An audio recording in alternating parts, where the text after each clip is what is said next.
Almost like being in the locker room and on the sidelines, isn't it? 30 Tennessee football legends telling their stories in their words. But it's not over yet. These guys still have plenty of funny memories left to share.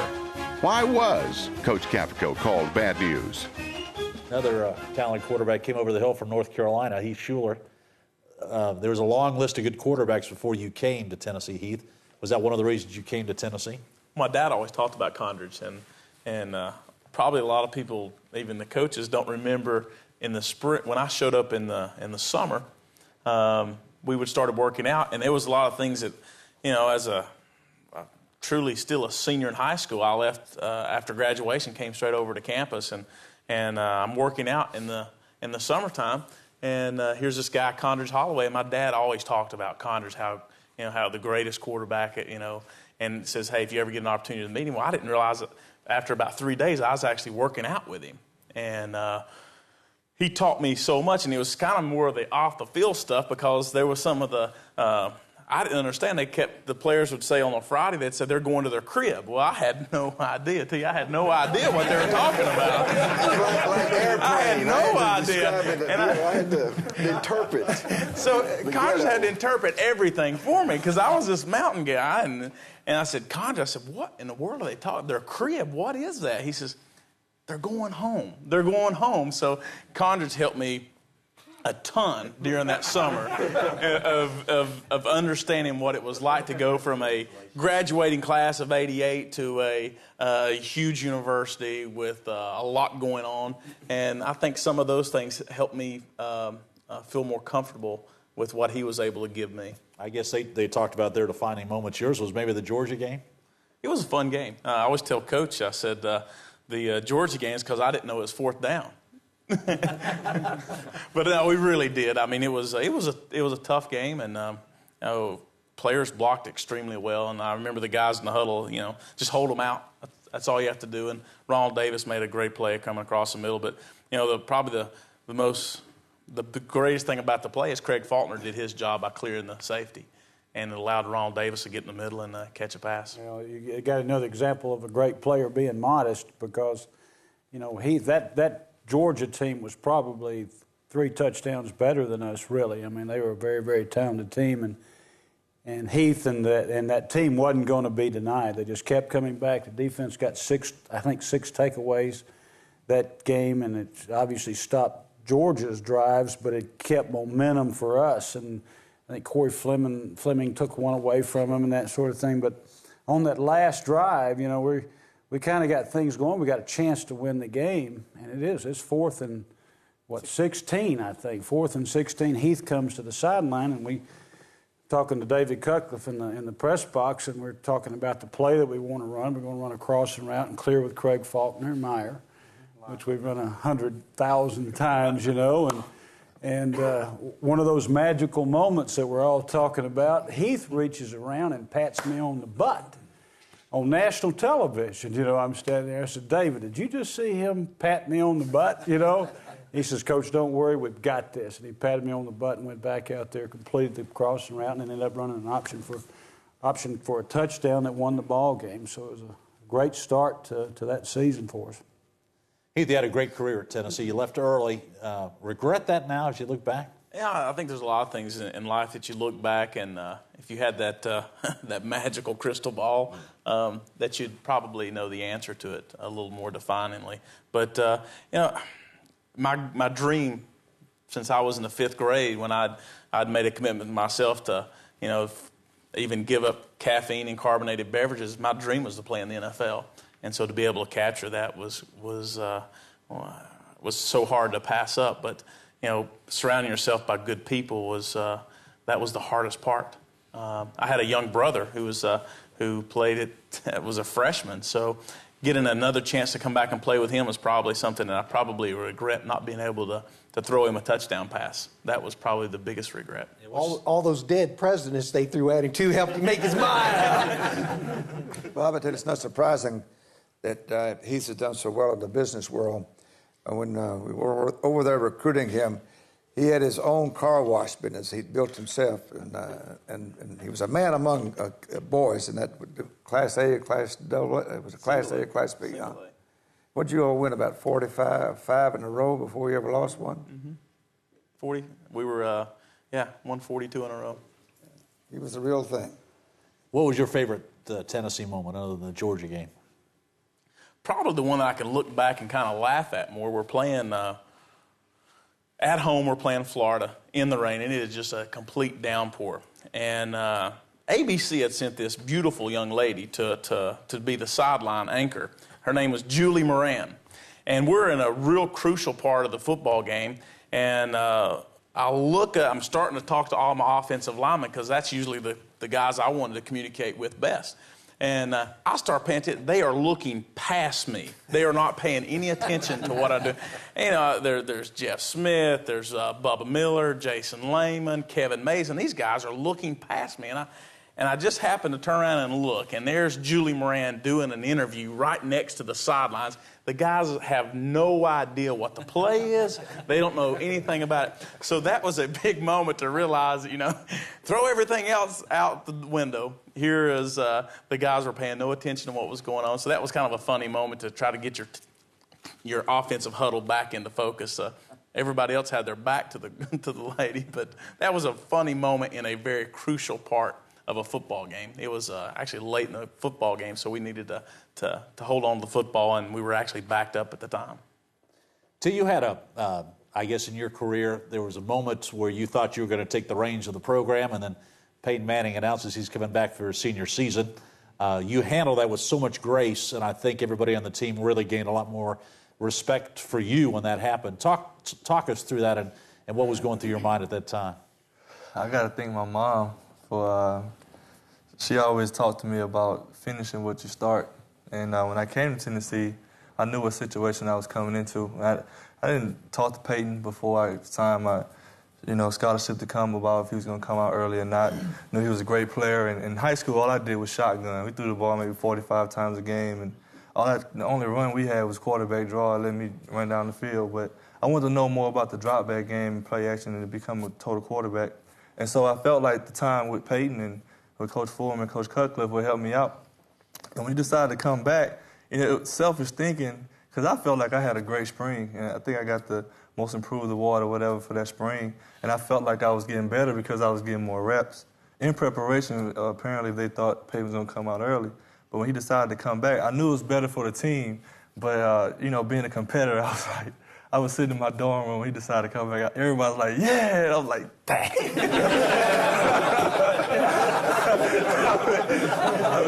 I mean, honestly. And then for that whole next season, being up for the Heisman, you want the best for your friend. We're in that quarterback room, and it was never a day we had tension in that room. I wanted the best for Peyton. If I could help him out, it was a strange relationship because how good he was, as good as he would still ask me questions. Am I doing this the best way I can, or can you help me out with this way? And we had a great relationship, and I wanted the best for him that whole season. But it was sort of like, his last year was sort of like he was the big brother, and I was the big brother, and he was the little brother, and I was the one fighting for all of the attention. So it made me a better player because I had to show Coach Foreman and Coach Cutcliffe that I was still there. Hey, I'm still here. And that made me better. And, he got hurt after the SEC championship game, and going into the Orange Bowl, I got a chance to get a lot of reps and ended up playing at the end of the Nebraska game. And it just showed me that, sticking with it and continuing to work hard and studying for my opportunity really did pay off. Darwin, would you gain some respect for T, how he handled all that? Yeah, I think that one of the great things about T was that he had a calmness about him. It didn't matter how crucial the situation was. He was always calm and gave that little smirk like he just gave. I mean, that's just how he was. That was T. And but I mean, I never thought for a second that he even got, angry about Peyton coming back. I just didn't. I mean, T was just that kind of guy. He was just a great character guy. Well, what about you? You were kind of new to this whole situation, but you obviously got a lot of respect for T from that, how he handled it. Yeah, definitely. I mean, because anytime you're in a competitive situation and you're sitting there and you're building up your talents and abilities and you're ready for your career to start, and then something kind of throws, whether it's an injury or a player coming back, it's really a hard thing to get over, and it's a hard thing to take a few minutes and contemplating it. He had to do, I mean, that took him, I bet, he said, darn, and he said, act like it only took him that second to get over it. But, you know, it probably took him a couple of weeks of just kind of refocusing and rededicating himself to his position and to where he was and to take the good out of that situation for himself. And you guys made a run in '99 too, had a shot at it, didn't you? Oh, yeah. And what made my decision easy to stay was looking around and seeing a young Jamal and, you know, a Cedric Wilson on the rise, and Peerless was going to come back. And, you know, I felt like Peyton had his group of guys and I would have my group of guys. And that chemistry would be phenomenal. You know, a lot of us on our recruiting visits, you know, when Jamal and those guys were in high school, they came to see our spring game. I was looking around. You see Cozy Coleman, Deion Grant, you know, Darwin was transferring. And I was like, we may win it this year. I remember being out with some friends in the spring and like, you guys going to be good this year? I was like, we might win it. Everybody's stupid. Like, I going to win it. It's like, we might win it this year. But when Peyton decided to come back, those younger guys, that allowed us to gel and come together because we felt like we had to prove to Coach Fulmer that we were there, you know. And I think our team was so talented. I mean, in the NFL now, I mean, I see guys all the time that I played with, and I look back at our defense. Every player on our defense, on our starting defense, the national championship year, is in the NFL with the exception of Billy Ratliff, who couldn't play because he was injured, and Fred White played for a while, and you know, Dwayne Gurgis had some troubles, but he played. Everybody that was on that starting defense, you know, made it to the NFL other than Billy. And, I mean, that was just such a talented defense, you look at the offense, Cozy Coleman, Fred Weary, Chad Clifton, the whole freaking offensive line. Then you had Jamal Lewis, Sean Bryson, Travis Henry. David Martin. I mean, our team was just so talented, in my opinion. And it's great now, being in the NFL, to look around and see those same guys, you know, playing. And it's just amazing. That '99 team was really a poster out away from competing back-to-back championships, and it, honestly, in my opinion, it goes back to the groundwork and the foundation that Heath and then Peyton and all those guys, you know, laid. In '95, we were second to Ohio State and had a good run. In '96, '97, you know, a really good team, and of course, obviously won it in '98. And we were right back in it '99, and it was a heck of a run of athletes and kids, and just a tremendous attitude. Hey, Bob. There are so many athletes that have come through the University of Tennessee playing football that have gone on to the NFL. I know for times there was, you know, Tennessee typically had the most in the NFL at one time. Year after year, drafts coming up, guys going to the NFL. And I know from my standpoint, Bobby Majors, award number 44 in high school because of you. Of course, Johnny, watching him play.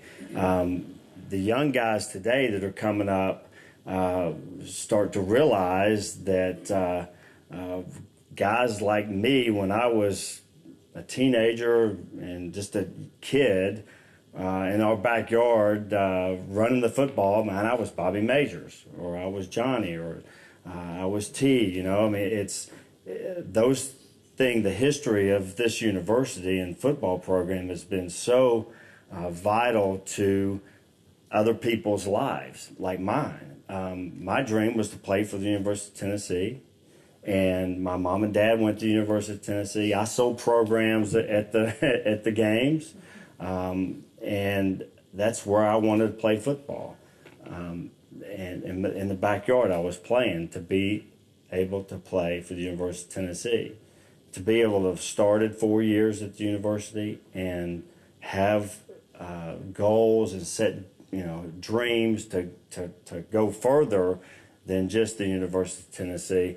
You older guys that are around here, that some of the first time I've ever met you all, what an honor to be in this room with you guys, and to just the tradition that you guys have set up. Larry Severs, wow, watch you play a lot and just hands of glue. It just amazes me, the history that is here and the beauty of dreams that you are able to help younger kids. And I was one of those kids in the backyard trying to be like you. It's just awesome to see that and to see the tradition that this university has. Well, they talk about moments. You had one of those moments in '82 in the Alabama game when that team finally ended that long lose. Talk about that game and the emotions that day when the goalpost came down. Well, to go through 11 straight years of not being able to beat the University of Alabama was hard, because I knew that our group, Mike Kofor, Reggie White, Mike Miller, Anthony Hancock, and when you talk about just a list of great football players that were a part of this team, knew that we were going to beat them year after year, and daggone it, they're winning the national championship, and we just can't get over the hump. Well, that's my fault, though. Is it? Well, yeah. It's some of my magical thinking. After my senior year, when we beat Alabama, and we beat Alabama like nobody. Yeah, we waxed them. I'm walking off the field, and Bear Bryant's next to me, and I said, and I was being sincere. I said, Coach Bryant, what's the matter with your football team? And he said, I don't know, Steve. What do you think? And I said, well, I don't know, man, but they sure don't play like they're proud to wear those crimson jerseys, you know? And he said, well, you know what? You're right. He said, I'm going to fix that.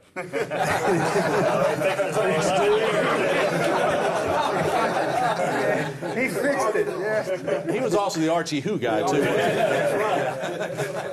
It wasn't anything magical. Bill's talking about a number of players went on to the NFL and all of that. And the Tennessee fans, too, should recognize, isn't anybody here who didn't make all the eligibility requirements to play every year, moving along, and all the degrees that are here from the academic side of the student athletes. When you look at all the success patterns of all these people in other things they've done besides professional football, and the great student athletes we've had. Peyton Manning was a Scholar Athlete of the Year. Andy Kozar here with PhDs and all the books he's written over the years and all the great scholarly efforts. Bob Johnson had one of the great degrees in engineering. Darwin Walker over here has got an engineering degree. We've got people of all sorts of academic achievements that have come along with this group, as well as all the other Tennessee athletes over the year. We've had great football players. We've had great teams, great moments, great fans, support. We've had guys that didn't make it. Guys that came and went home for one reason or another didn't make it along the way. But we've had some great student athletes at the University of Tennessee, and we should be very proud of all they've achieved as well as the football they've achieved. Hey, Bob, going to what Bill said, I know when I was growing up, you know, all I heard was General Neyland and defense and special teams win the ball games and field position and all this. And of course, having an older brother, John, that played here at Tennessee, and my brother Bill played here. You know, when I was growing up, I always remember coming to Neyland Stadium and after the ball games, just hounding John and Bill both after they've been through a ball game all day long for them to pass with me, kick with me, or do something like that. And you know, it's the tradition that started with General Neyland and everyone else, and starting with Coach Dickey and Coach Battle and my brother John and now Philip and all these players that are in here, back to Dr. Kozar, you know, and Hank Laricella and all the guys in between. And it's just phenomenal, the tradition that for being from Tennessee that you feel and that you want to go and play for the University of Tennessee to continue that tradition for the younger people like the T. Martins and the Connors Holloways and stuff like that, to let them continue on with that tradition. But I will never forget when I came up here as a freshman that I played running back and safety man in high school. And like Darryl Dickey was talking about, they got the freshmen to run against the, you know, the varsity guys. And I'll never forget, I heard all about Steve Kiner, but they were doing that drill where they had two offensive people blocking on the linebackers. And I happened to come up, and my turn to run, and I look across the other side over there, and there's Kiner. And I'd never seen double straps before, you know, when we just had the single strap. But Kiner had these straps went up beside his head, and his helmet was always kind of funny, like, because it was almost like up on top of his head. And I could just see those big eyes there, and I said, oh, Lordy, what have I got myself into? So I know I went over there, and he popped me with his forearm across my headgear, and I said, man, I got to figure out some way to get on the defense. I don't want to play running back. I like to say one thing about what Coach Dickey was saying about academics. I actually signed with North Carolina State out of high school because I had an older brother there at North Carolina State, and I didn't want my parents to have to travel to different cities for games. My parents have been to every game I've ever played in college and in NFL. So I didn't want to break that. And so I went to North Carolina State, and I came out to practice one day late because of a calculus exam. I had to stay about 30 minutes late into the exam to finish the exam. And I got to practice, and the coach said, "Why are you late?" I said, "Coach, I ran late because of a calculus exam I had to take." He said, "Well, you're an academic scholar." He said, "You're on an academic scholarship now." And I looked at him, and I said, "No, but I could have been." So anyway, it kind of teed me off. So when I transferred to Tennessee, as a credit to Coach Foreman, they really, really worked with me and helped me out. They found a tutor for me. At the time, they didn't have any tutors for engineering students. I was an engineering student. They found a tutor, a great guy, and I was able to get that degree. And I think that, that means a lot, because now looking back on it, I'm glad I didn't come out my junior year, because I was able to finish that engineering degree, which is really going to benefit me in the long run as an engineer. So I just kind of wanted to expand on that because that's important. Bob used to come up here as a kid, and while the practice was going on, he'd run around the track, Or he'd be kicking on the sideline on the track, and Coach Bailey, Skeeter Bailey or somebody, Coach Caffey would throw him a ball. And he also liked to be associated with winners. Joe and Bill played against each other. Joe was a quarterback at Florida State in 1958. Bill was playing single-wing tailback for Tennessee. So Mother told Bob that they were going to stay on one side one half and the other side the other half. Well, Bob stays on the Florida State side the first half, and our brother Bill got hurt in the first half and didn't play in the second half, and Florida State was leading the game. Mother changed fields. Bob stayed on the Florida State game the whole second half. I want to be with the winner. Bob, let me say this too. We've got the Majors family, and Darrell and I are here, but no family has contributed more in high achievement as Tennessee football players, and Steve and Keith DeLong did at the University of Tennessee. I had the privilege of coaching Steve one year, and as you know, he won the Outland Trophy, and we all hope the best for him in his condition, but Keith is here today. I'll tell a funny story about Dad and his Outland Trophy. And this was something that was publicized when I was a freshman. I was about 6 years old. We were living out in San Diego, California, and I was in our cul-de-sac, and we were playing a game of kickball with the neighborhood kids. We didn't have a second base, so I said, "I'll fix that." And I went in the garage and started rooting through a bunch of boxes. And sure enough, I came out and I pulled this big trophy out, pulled it down the driveway and took it out and stuck it on second base. I said, "There we go." So sure enough, Dad comes back home when we're in the middle of this game. And he parks his car very calmly, gets out of it, picks up his trophy and goes, "You really don't want to use this." And sets it back in the garage. And never said what it was. Didn't mention anything about it after that. Did he talk to you very much about his Tennessee days? Not really a whole lot. I was pretty young when he was playing professional ball. So I remember a few times where he would take me over to the San Diego practices, and I'd go through the locker room, so I got a chance to be a part of that. So coming to Tennessee, was there any doubt in your mind you're going to wind up a Tennessee Volunteer? You know, it was really interesting because I grew up in Lawrence, Kansas. I was a Midwest boy. So I really didn't know. That's why it's really been an interesting thing and really educational to me to be able to hear and to see that, put some faces with the names that I've heard over and over, because growing up, I didn't know the Tennessee tradition. And so as I was getting recruited in high school, these things about my father and my uncle and things that were coming back on me. And it was really interesting because I think a lot of people saw me as my father. In fact, if I had a quarter for every time somebody called me Steve, I'd probably be a pretty rich man. And that was something that I have to give credit to Coach Majors about, because that was the one thing that I wanted to make sure that Tennessee was a place for me, but I didn't want to live in my father's footsteps. And so Coach Majors, I don't know if he even remembers the conversation, but he and I had some great conversations about the family and the tradition, and not looking about the pressure that would have put upon me as a player, but just about how it would add to the tradition of Tennessee and how, you'd make your own name and all that thing. So that really helped me out. You remember recruiting him? Very well. spent a lot of time with his mother. I talked to his dad about it, but spent time with his mother, who he was living with at the time in Lawrence, Kansas. Of course, everybody was virtually recruiting him. He had the instincts of his father. Those are very special, unique instincts and great abilities. This young man was also a great leader, and it was smart as a whip. He had it all, and it's very important for him to play and be the best. He is one of the great leaders I've ever been around and one of the great players. And I'll always be indebted to him and to Jeff Francis and another 6 or 7 players on that team that we started off ingloriously the first part of '88. Those seniors hung in there. We made some changes with the staff at mid-season. They hung in there, won the last 5 games after an '06 start, and the next 3 years were the best run that we had in the time I was here. And this guy was one of the main heartbeats of that whole time. Keith, I guess there was a bond on that team, wasn't there?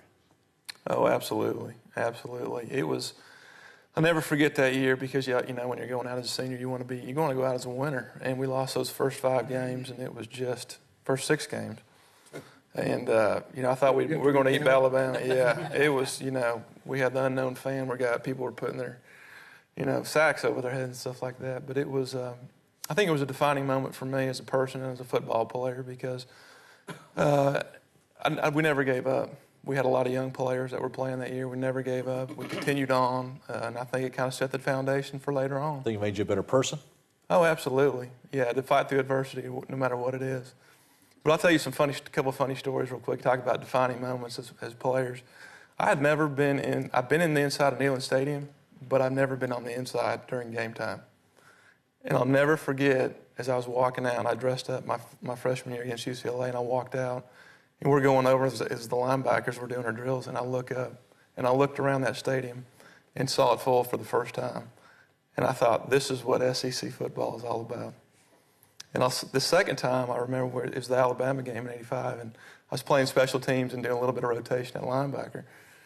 Freshman, and I'm running down on kickoff team, and I'm running down the hash mark, and I'm going just as hard as I can go. I'm going to go down, I'm going to make this tackle, and all of a sudden, I get a cross block, and somebody ear holes me. And literally rolls me from the hash mark all the way into our bench. And I got Dick Bumpus over the top of me. He says, "Welcome to the SEC." I knew what kind of league I was in. It was tough. You know, we talk about guys that love playing for Tennessee. Jason Witten was a guy that, was there any doubt in your mind you were going to be a Tennessee Volunteer? No, I think I played the whole recruiting game with Coach Fulmer a little bit when my brother went to Virginia Tech. But, you know, yeah, could have saved you. But, you know, I think the biggest thing was that I knew I wanted to go to Tennessee. Like Bill said, you know, I grew up as a Tennessee fan, and this is great to hear put these names with the faces. And, you know, I used to go in and see the guys like T and Darwin and them, and, you know, I used to take their gloves, or they give gloves. They didn't give us our jerseys, but they give their gloves. And, you know, sometimes you got lucky, you get cleats, and, you know, you take them back and you use them for a whole season in high school. So it was so special for me, and to be a part of that and to run through the T and to experience all that, it was just an unbelievable feeling. Now, Coach Fulmer recruited you, though, as a defensive end and promised you're going to be a defensive end, right? That's right. You know, and he promised me that was going to happen. And, you know, I went in and I was learning from guys like Will. And you know, I was all right, I guess, you know. And I knew that I probably wasn't going to get to play a whole lot as a freshman. So, you know, during 2 days, one of the tight ends went down. And so Coach Fulmer had called me to his office. And, you know, I knew this was playing out before it even happened. He said, "Jason, we're going to give it a try just for a couple days. You know, if it doesn't work out, we'll send you back over there." No recruiting game in reverse. That's right. Now, you turned down a bunch of schools because you didn't want to play tight end, right? I didn't want to play tight end. I was coming to be a defensive end, and Coach knew that. So he said, "We'll try it out for a couple days and see how it goes. And, you know, if it doesn't work out, we'll just move you back to tight end or defensive end, and you'll be okay." And so, you know, I thought about it. Let's just drop balls, think I can't catch or something. I got to figure something to get back over there. But you know what? That was the best thing that could happen in my career, and moving over there. And you know, really, a tight end was just an extra tackle in the past, I guess, and to make that position and use it in the passing game. And you know, Coach worked with me a lot with it, and to fit me in that. And Coach Sanders, they really spent a lot of time in working that into the system. And it was just fortunate to be in that situation. You had one of those defining games, the 6 overtime game against Arkansas, and you caught the touchdown pass? Yeah, I mean, that was a special game for me. And I think it was special for everybody because it was such a long game. It was going in 6 overtimes. And none of us had been in the overtime the whole season, so we hadn't even been to one overtime to experience that. And it was a really tough year for us because we had a tough season so far, and we'd already lost to Florida, Georgia, and Alabama. So it was a tough season already, and for us to play Arkansas, and it was a big game, and we needed that win for our football team. And we were in that overtime, and I remember Coach calling that play, and I'll never forget it. It was 6-2 all go, and we knew exactly how it was going to be set up. And it was kind of quiet because it was that 6 overtime that around midnight, and guys were just the fans were kind of losing it a little bit, and I can hear Coach Sanders and catch the ball, Jason. So we knew beforehand that it was going to me. So it was just like Casey and I rehearsed that a million times before, and to catch that ball and for us to win, just an emotional roller coaster that whole game was back and forth, and it meant a lot for that season. Yeah, you were like floating on air when you caught that ball, weren't you? Oh yeah, I was so excited. I wasn't letting go of that thing. He had a defining moment. Eddie, you had a defining moment when you lost your front teeth against Kansas. Four of them. 4 of them. That was, we talked about that last night with Coach and David James. People don't even know who David James is. But I'm telling you, I played against Namath and some of the. David James, I thought, was going to be the next Joe Namath, or should have been. And he was cocky, but he could throw the football. And he told, I'd just come off playing with Conrad Graham and Bobby, and we set all the NCAA records in the secondary. Well, we go to Memphis to play Kansas, and James says, I'm going to throw for 400 yards.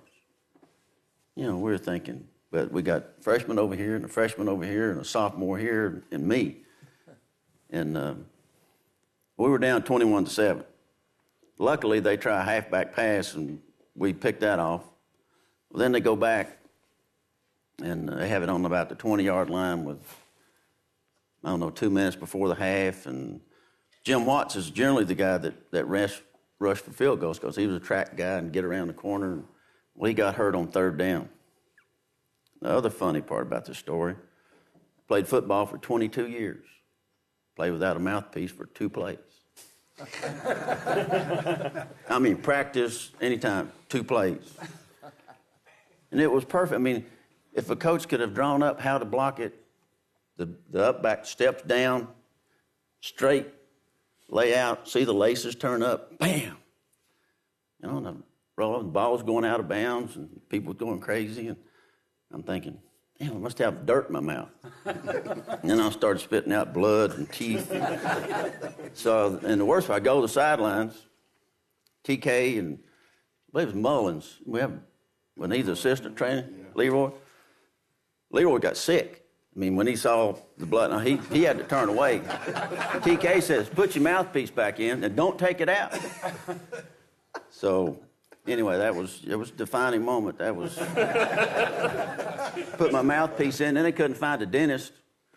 Fly back to Knoxville, they can't find the dentist. They're all out celebrating. Still got your mouthpiece in. Still got my mouthpiece in. There's 2 nerves. You can see them just dangling.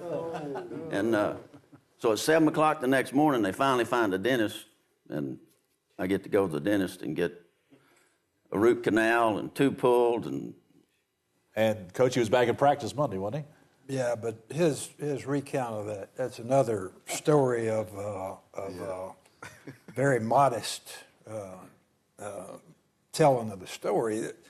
We're playing Kansas and David James, and he was kind of a cocky guy, and we helped him be pretty cocky because I think we had about 4 turnovers in a row, and he was carrying it down the field, and they were going up and down, and every time he would come by the 50-yard line where we were, he'd look over me and smile and wink.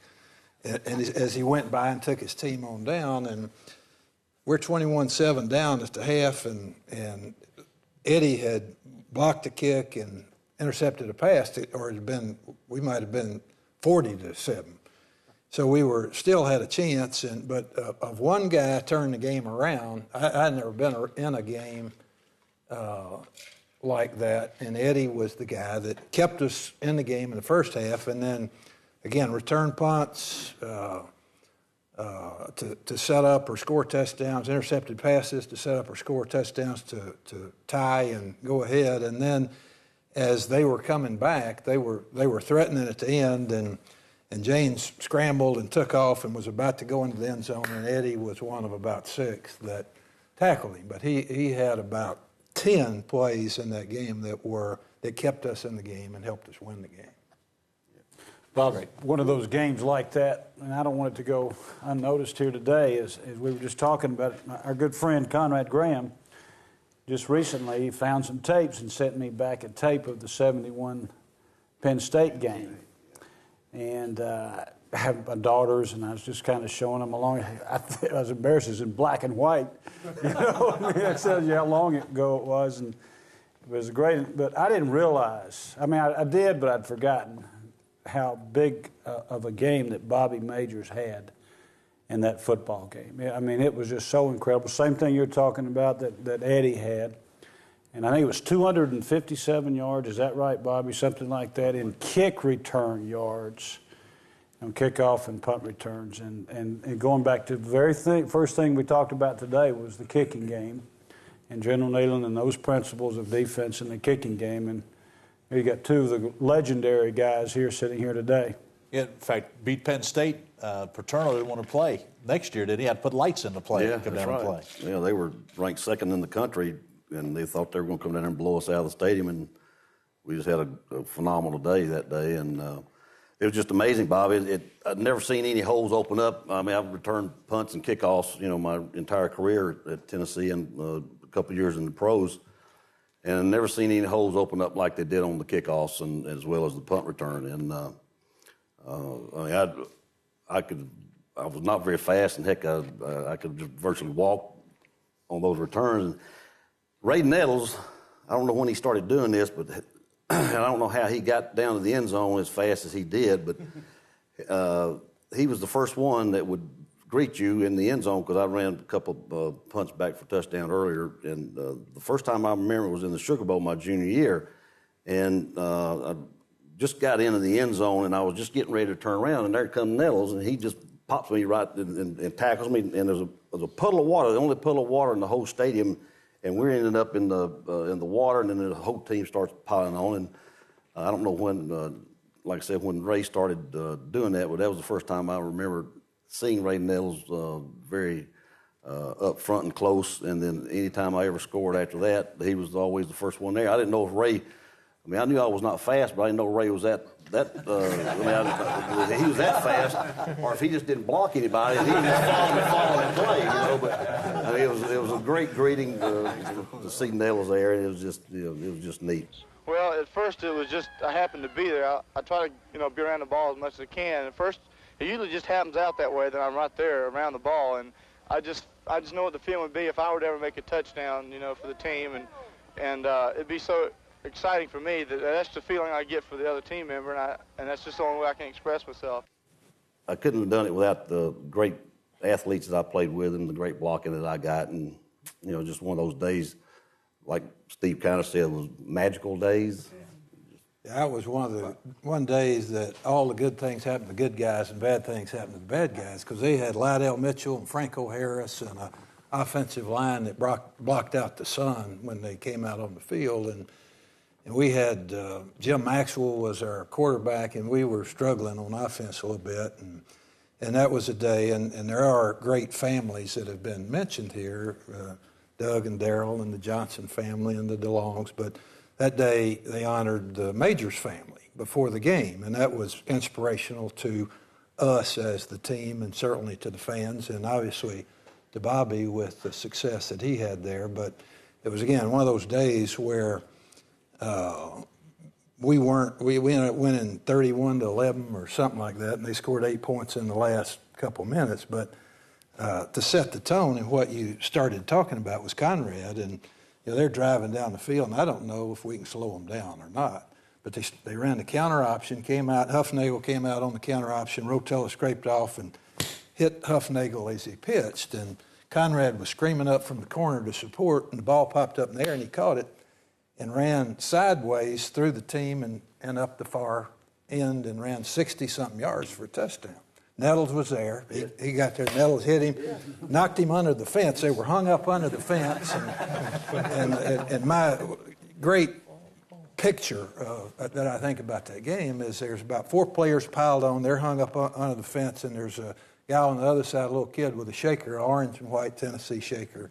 shaking, and that set the tone for the game. And so after the game, I never thought a lot about Joe Paterno because he was a Yankee and I didn't understand him, and I thought he talked all the time. He should have been listening. But I became a great Paterno fan after the 71-72 games, and he said, "I'd like to talk to your team." I said, "Fine." So he goes to his locker room, and then I hold our team, and he comes over and he congratulated us, said, what a great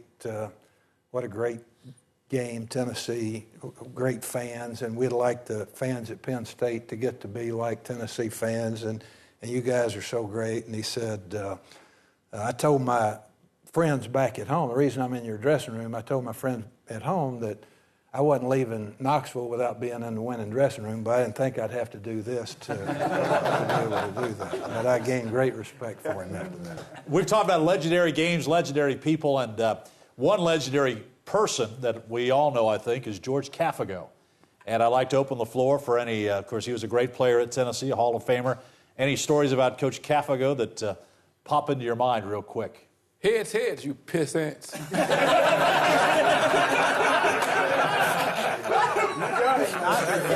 Bob, I've got one for you. I had Peyton Manning as a student. He took a 6-hour individual study course with me, and he wanted to learn how to do sport history. And his one assignment was to do an index of a journal for about 10 years, and he did a hell of a job of that. And then I said, you're going to have to interview 2 people and write it up. And he interviewed Doug Atkins, which was a winner. I mean, it was terrific. And he interviewed Cafago, and Cafago was quite ill at the time. It was very close to his death. And I suggested to him, find out how he got his name, Bad News. Because I had heard that all my life. All of you know he had that Bad News attached to his name. And Peyton asked him the question, and he said, yeah, I remember we were playing in Kentucky. And Neyland was using his 2-team approach where he'd play a team for most of the quarter and then he'd put another team in for the end of the quarter to play the next quarter, and then he just kept switching the teams. Well, Cafago got in there and he had a game, wham, 6 yards. He just running like crazy, and he left the game. The other team came in, and the second quarter they sent Cafago back in, and the field announcer says, here comes Bad News. Cafago's in out of the field. That's how he got his name. And it's a lot of things like that I try to find out, but it was tremendous. He was very good to Peyton and gave Peyton every good piece of advice you could give to someone playing football, and some bad stuff, too, all the way around. He had the first initial therapy for a bad knee. But George, he had the bad knee and had been playing. He told me, he said, a lot of things they do for knee, but he said, tell you how I fixed mine. He said, I had that bad knee and it was all stiff. I've been playing in the pros. And so I went back to West Virginia. I run that pool hall up there. It was up on the second floor. It had a long flight of stairs going down the back of it. He said it closed the pool hall one night. I got drunk. He said, I fell down the stairs, never had any trouble with my knee after that.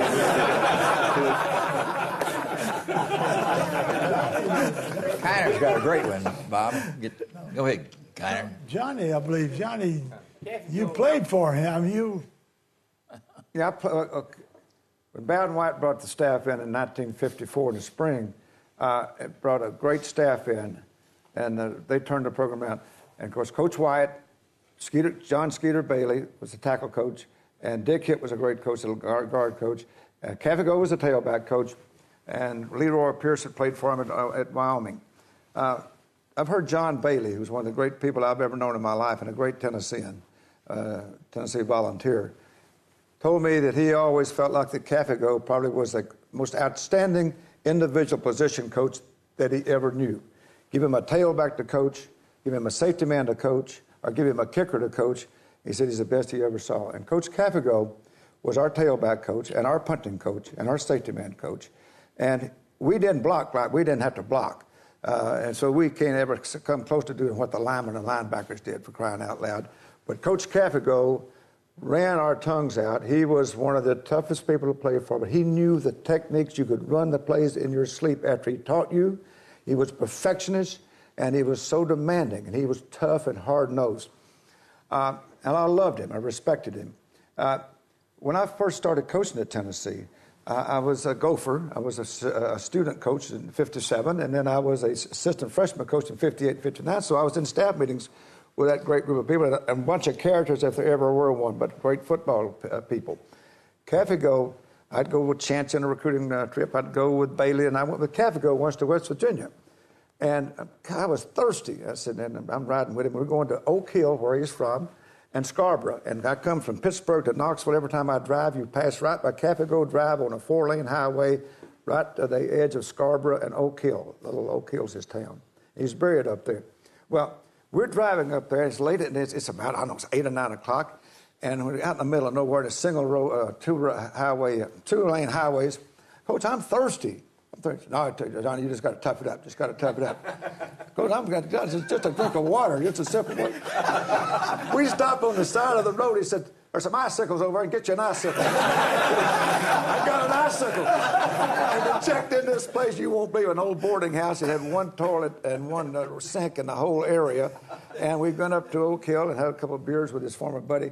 And when I came back as head football coach, of course, Bill and Bob had played for him as punters and whatever. And Coach Cafigo was, of course, famous for his Vanderbilt pregame talks, Thursday. And always on Thursday, Thanksgiving, we'd normally practice in the morning, and I'd give a little talk about Thanksgiving, or Keller Blesses. And now Coach Cafigo's got a few words to say about Vanderbilt. And always in his Vanderbilt talks, you heard every word that you don't ever hear in the Bible or see in the Bible. And we were at a Thanksgiving session there one day, and he's really into it. And, gee, this and this. There was no good so-and-sos. And I turn around, and I see the McKenzie twins, who are seniors at Austin. These very religious kids, and their father and mother are very religious. And Mr. McKenzie, and I said, oh, my goodness. So I just immediately walked. I said, Coach Cafigo, great job. Thank you. We always had a Thursday morning recruiting meeting. Oh, yeah. Good kickers are precious commodities. And we had some very good ones at Tennessee. And Cafigo was a great coach.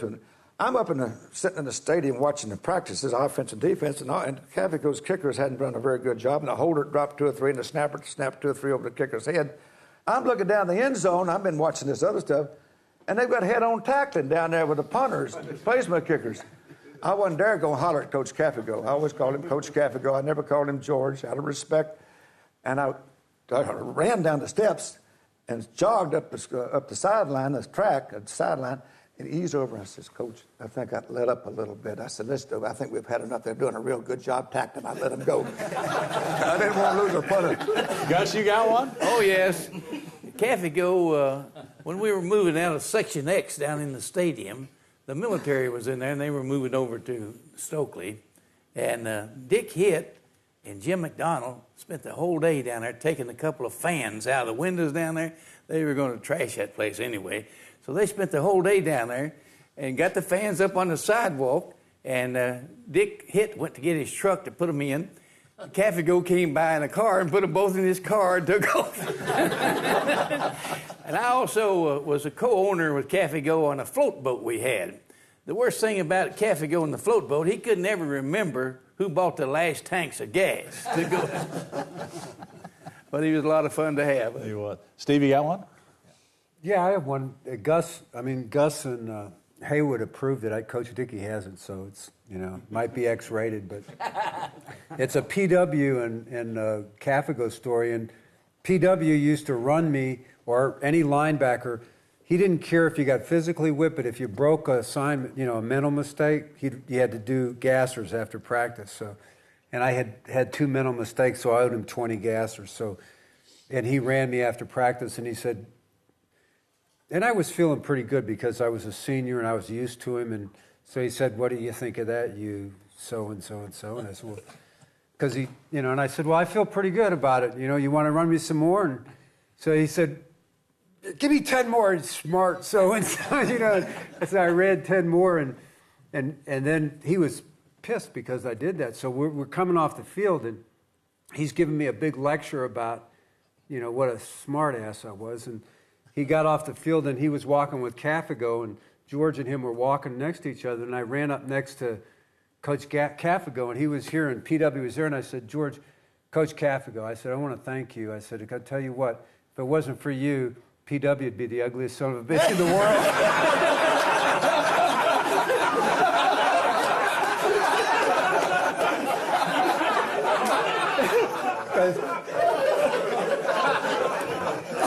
PW started chasing me. He chased my ass all over the field. For those of you guys, I don't know if you knew it, but Caffigo had Bell's palsy or something in his face. So it was kind of... That happened at birth. Yeah. Any memorable Vanderbilt stories with Coach Caffigo? They're all memorable. Yeah. Somebody tell the one about the guy getting knocked out and Coach Caffigo over waving at him, and the lady thought he was being such a nice guy. I said, look at that nice man. He's concerned about that Vanderbilt player. What he's really saying, he was standing over and saying, somebody come get this guy so we can knock his ass off again. And he was waving at him and pointing at him. That's a true story. Well, another guy who's around forever was Mickey O'Brien, a longtime trainer. Steve, you had a story about Mickey. I did. And everybody knows this, that went in the training room with Mickey, and he had the worst halitosis in the world. The worst. And Coach Dickey and Coach Battle, I guess they thought he was a good trainer. Nobody could stay in the training room. He'd put his arms around your neck like that, and then he'd talk to you, right? And and it was awful.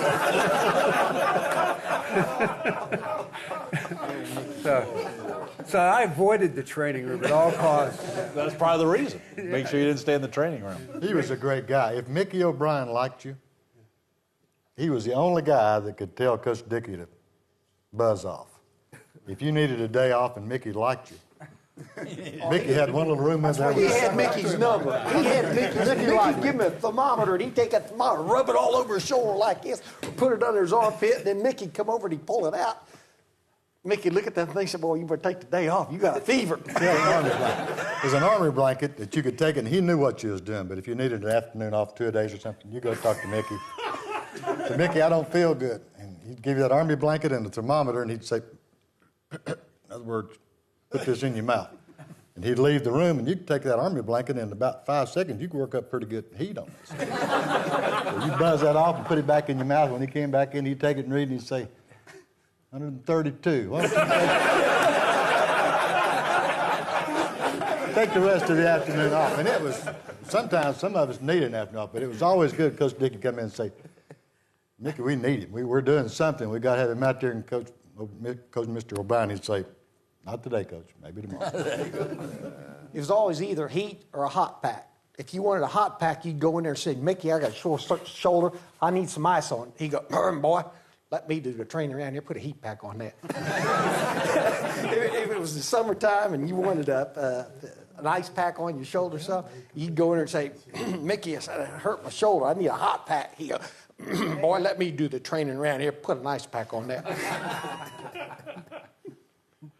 In my era, Bobby was one of his favorites. Always, Bobby, Monday through Thursday. God, boy, I don't know if he's going to be able to make it back to the ball game. About Thursday, he'd have a miraculous recovery. He and Mickey, he'd go out there and play like an All-American, you know. I learned from Johnny Mills and Kenny DeLong. Kenny DeLong. Yeah, because Kenny DeLong was a senior when I was a freshman, or sophomore when I was a sophomore.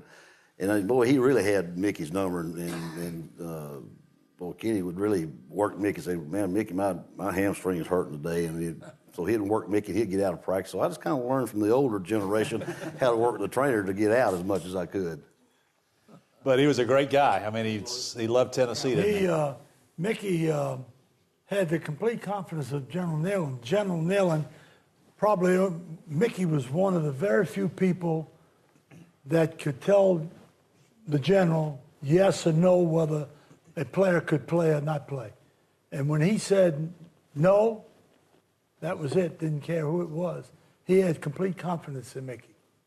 True. Hey, Bob, when I came back as head coach at Tennessee in '77, Mickey had retired, and he came by the office every day. He'd been coming, so he'd come to the office, and he'd sit outside of my office for he'd go through the whole department for a period of time, and then he'd end up at my office, sit out there, and I'd go out to practice while he'd say hello or something, and we'd talk 2 or 3 minutes or whatever.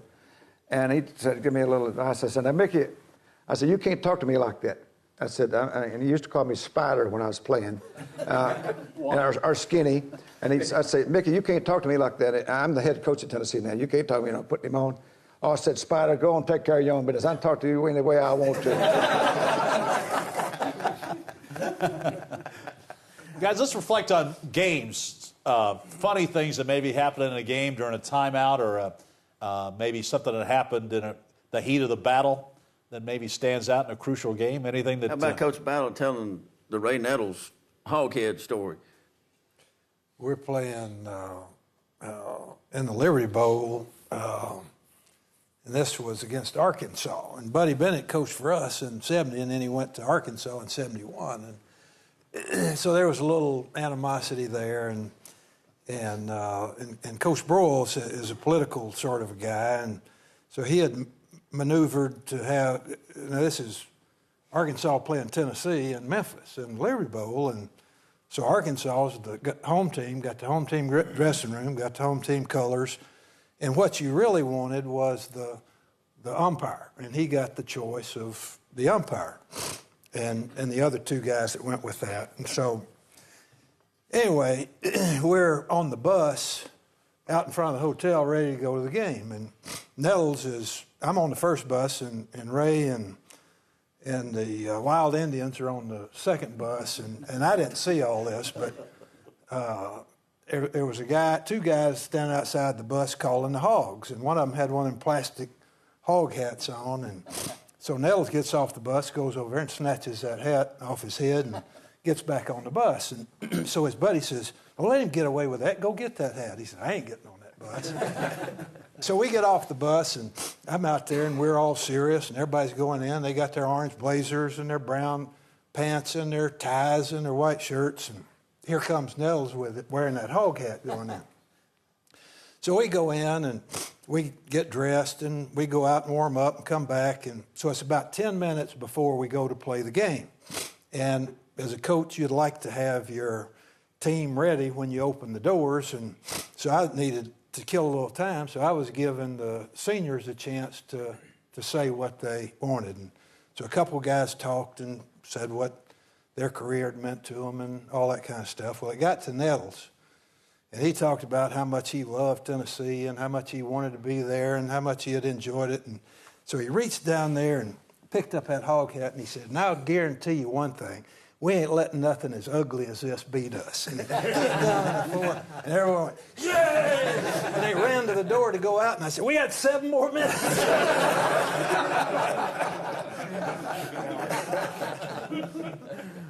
Any other memorable pregame speeches from the coaches in here?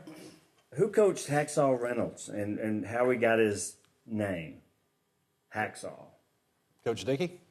Well, I don't know, some of these guys might know what the game it was, but Jack Reynolds, as such, got the name Hacksaw, but we, I guess, lost a game somewhere along. Ole Miss. Ole Miss game in Memphis. They came back, and he went and got, somebody had an old Volkswagen or something, and he got mad, and he took that hacksaw and he cut that thing in half with a hacksaw. So that's how Jack Reynolds got the name. That was Kiner's fault. That was Kiner's fault, So he got us into that mess. All right, well, give us the Archie Who story. Now, how did that all come about? Well, that's a tough one. You caused a lot of trouble. In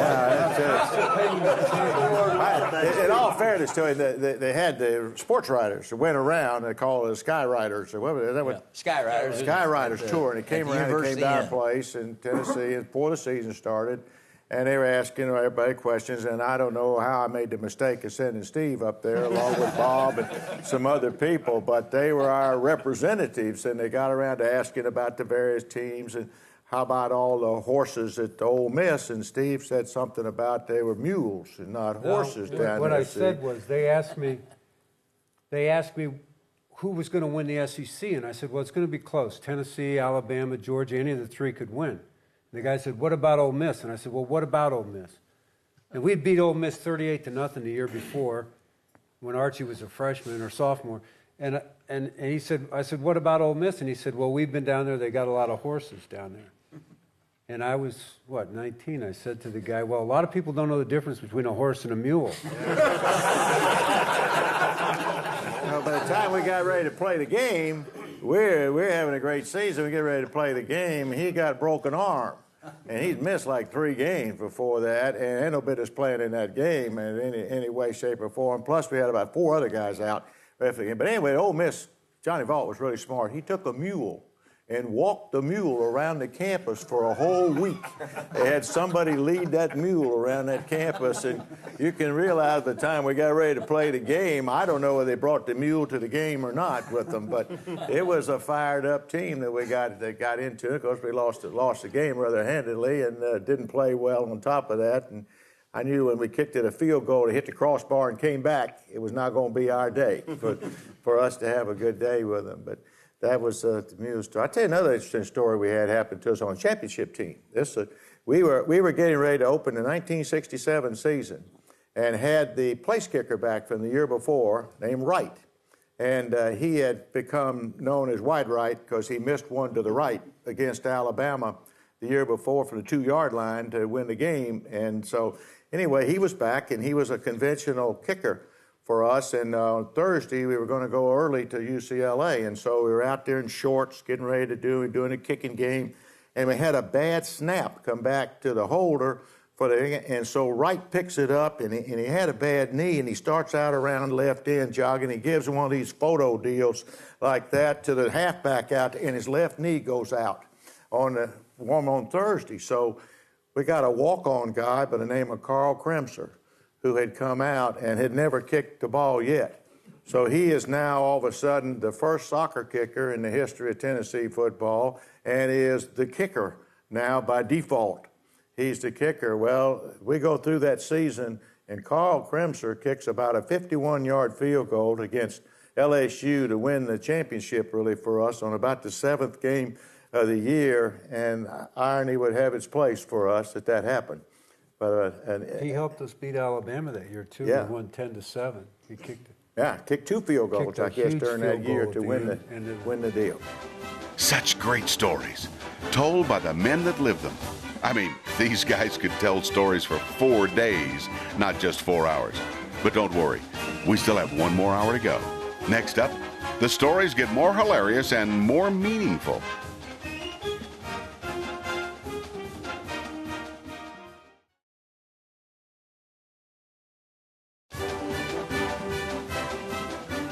The Tennessee Vols have a history of success built on tradition. But it's the coaches who best understand how important that tradition is to the future of UT football. Of course, we have 4 head coaches in the room with us. I'd like to go around to some of you and get your thoughts on how these coaches affected not only your playing days at Tennessee, but your life afterwards. Bill, why don't you start, Bill? Well, to have played for Coach Majors, and I think Coach Majors probably has a little selective memory about those kickers back there getting tackled by other kickers because I know a number of them were lined up against me. Johnny back there teaching me how to make an open field tackle, and I made snot bubbles come out of the nose of a bunch of those kickers. I know that. Snot bubbles, yes. But to go through that time, and Johnny really just pushed me to be a good football player. Practices, I told him a little bit earlier, practices in the NFL, they were a breeze for me because how I learned how to practice at the University of Tennessee. When I went to the Cowboys, Dorsett, Ron Springs, all those, Dennis Thurman, Everson Walls, Michael Downs, they thought I was crazy because I was the first one to every drill, and I was running full speed the whole time, and it was only because of that's the way we practiced at the University of Tennessee. And I know that's the reason that I was able to get Coach Landry's attention and play as long as I did in the NFL because of the way things that I learned at the University of Tennessee on how he ran practices. And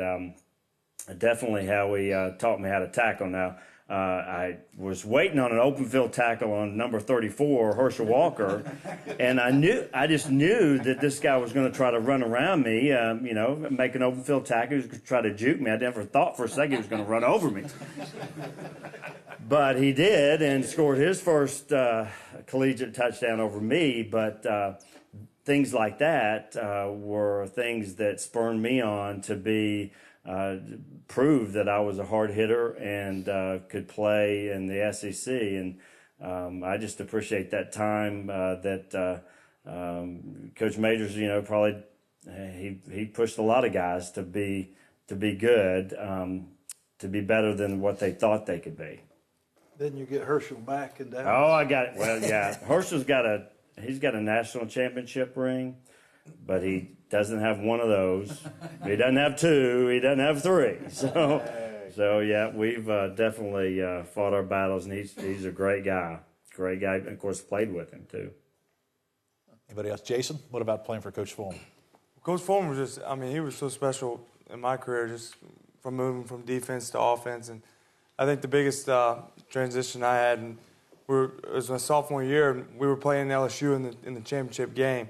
It was a big game for us, and we won. We were going to the national championship, and we won't talk about it, but we got beat. So we were going to the Citrus Bowl, and we had to play Michigan. And that was one of those games where we had to come back, and Michigan was a good football team. Well, you remember this one. And we were in Orlando, and it was a lot of stuff to do there, nightlife and everything. And we had an early game at 11 o'clock, so guys, I'm sure Coach was wondering how we were going to turn out to play, see how we're going to bounce back. And we got out there against Michigan, and we wore them out. It was 45-17. And Coach came back in and said, hey, guys, let's get ready for next season, and let's come back ready to go. And we really worked hard to get back the year later to where we could compete for a national championship and try to get to where we wanted to go. And now going to the NFL and playing for probably one of the toughest coaches out there, and Bill Parcells, I was telling him when I talked to him during the season, it's just I learned so much, and sort of like Bill said, being first in the drills and realizing how the system works and how hard work will pay off for you. It's really, I got to give a lot of my contributions to him because he helped me be successful and get where I'm at in the NFL. Bob, let's talk about Coach Dickey. What kind of impact does he still have it in? Do you still hear Coach Dickey in your head? Absolutely. I was really fortunate. I think I played for two great people, Coach Dickey and Paul Brown. And, I think the other thing, and maybe I'm a little narrow-minded about this, I think coaches in football have far more influence on whether you got a winning team or a losing team than most other sports. You got a successful football program, you've got a special guy as a head coach. And I think all of us, anybody that played football is influenced positively or negatively. And I think we've been very fortunate in Tennessee to have the four coaches that are here and General Nalen before him. We've had great people. But I think the one thing they bring you, and I think this is the thing that I think I've taken away from Coach Dickey and Coach Brown, is there is a strength of personality that says this is the way it should be done. I know it's the right way, and we're going to do it that way. And if you don't do it the right way, you and I are going to part ways. And there's very little bend. There's no room for selfish players, and it's the way a team ought to be run. And I thank my lucky stars that I had both of them. And you look back at, it was said earlier, but Coach Dickey walked into a program when Tennessee wasn't at a very good spot. He goes through coaches getting killed, two players, just emotional roller coaster. And through all of that, what brought us through it was a backbone that wouldn't bend. And, I think coaches can rally players. All coaches have a set of players, but you get the right coach, and they carry a lot of it. Bob? Yeah, go ahead. I just want to say about Coach Battle that, as far as on the field, he gave me a lot of opportunity, gave me a chance to play, but I don't know how many people know him. I don't know if Lester ran into this or not. I'm sure you did, because I know I wasn't the first, but there's a lot of things that Coach Battle reflected from me off the field that kind of kept me focused to concentrate on what I had to do. I mean, I wasn't naive enough to think that everybody loved me because I played for Tennessee. There were some difficult times back then, and a lot of talk shows, a lot of hate mail, a lot of all that other stuff that I never got because Coach Battle made sure I didn't get that. And it just made it easier for a 17-year-old, 18-year-old to kind of focus on what you needed to do. And I guess from that whole experience, I gathered that if you believe in something and you're doing the right thing, don't be afraid to stand alone. And that's what he did for us. Well, and I'll second that. And we talked a little bit about this at lunch. When I got into pro ball, I didn't really understand all the things about recruiting. And then all of a sudden I'm in pro ball, and everybody from Oklahoma and Arkansas and Texas and Baylor, they're taking pay cuts to come into pro ball. And now that you look back on it, and I'm sure it was tempting, but Coach Battle, I think, really said, we're not going to do it that way. We're going to do it the right way. We're going to be honest, straightforward. And I've really taken that, with me my whole life, that you do the right things right. It'll. I didn't mean to interrupt you. I'm sorry. No, that's all right. You done? I got one about Coach Fulmer. I got a story a little bit like Jason has. I've never played D-tackle my whole life. In high school, I was a linebacker and a tailback. And I got to Tennessee. Coach Chavis told me, he said, Darwin, I was playing defensive end at the time. And, the last thing I wanted to do was move down in there with the real grunts, the D-tackle. Easy. So Coach Chavis said, Darwin, I tell you what, one hell of a defensive end, but I think you'll be special at D-tackle, Yeah, I really didn't want to move to D-tackle. But Coach Fulmer came to me one day, and I don't know if you remember this, Coach, but he said, Darwin, he said, I think you have a rare combination of speed and quickness and power. You remind me of a guy by the name of Michael Myers. He played at Alabama. He said, with that potential, you can be great. And Coach, I don't know if you remember that or not, but that meant a lot to me because that made me feel like, well, it's okay, maybe it's okay to play D-tackle after all. And I went on to become a great D-tackle and a great D-tackle in the NFL. And so, that was a huge decision on their part in college. It's the reason why I'm where I am today. So, Will, what about you? Yeah, I was going to say, just thinking about some of what Darwin was saying, is that the difference now in the pros, when you've gotten injured, all of a sudden you're kind of out of sight, out of mind. Everybody doesn't talk to you anymore. The coaches say, go about your business, get better. We'll see you next year. And I had been injured, once or twice while I was at Tennessee. And the coaches, and especially Coach Fulmer, tried to not make it that way. They specifically came up to you and encouraged you in what you were doing and trying to get back on the field and encouraging you and keeping you involved in the team. Instead of just saying out of sight, out of mind, we're going to focus on who we have, they said, this guy's still going to be with us at some point. We've got to get him back in and make him feel a part, that he's special, that he's somebody that can still be out there and play. And I think that encouraged me a lot of times. And I got back faster from some things and was ready to play when I got back to those, from the injury and ready to play better than I was before, was because of that encouragement. And that's a key thing about having a head coach. It can always kind of pick out the player at that moment in time that needs somebody to say something to him. And he did that, and he did a really good job with that. Coaches have a special bond, too, with players. I know, coaches, you're looking around the rooms and seeing guys you've coached and how successful they are. Coach Fulmer, you got guys right behind you, 4 of them, that turned out pretty special. They are all special young men, and all of them have professional football careers right now, but down the road, they'll be great citizens and husbands and fathers and very successful at anything that they do. These 4 guys behind, of course, Heath is already doing that right now. Both Coach Majors and I coached Heath, and all these guys in the room. It's very, very special to have the chance to come back and collectively hear from this man, and particularly these younger guys, I think, to understand even better the tradition that they've come through. I've told them little stories, all the time, and I know Coach did, and everybody has, about the 39 team, and I don't believe they really unscored upon. I don't know if I really buy that. They sat up on that one, because they might have played 6 games. I don't know, but it's really honored to have this opportunity for them to hear this.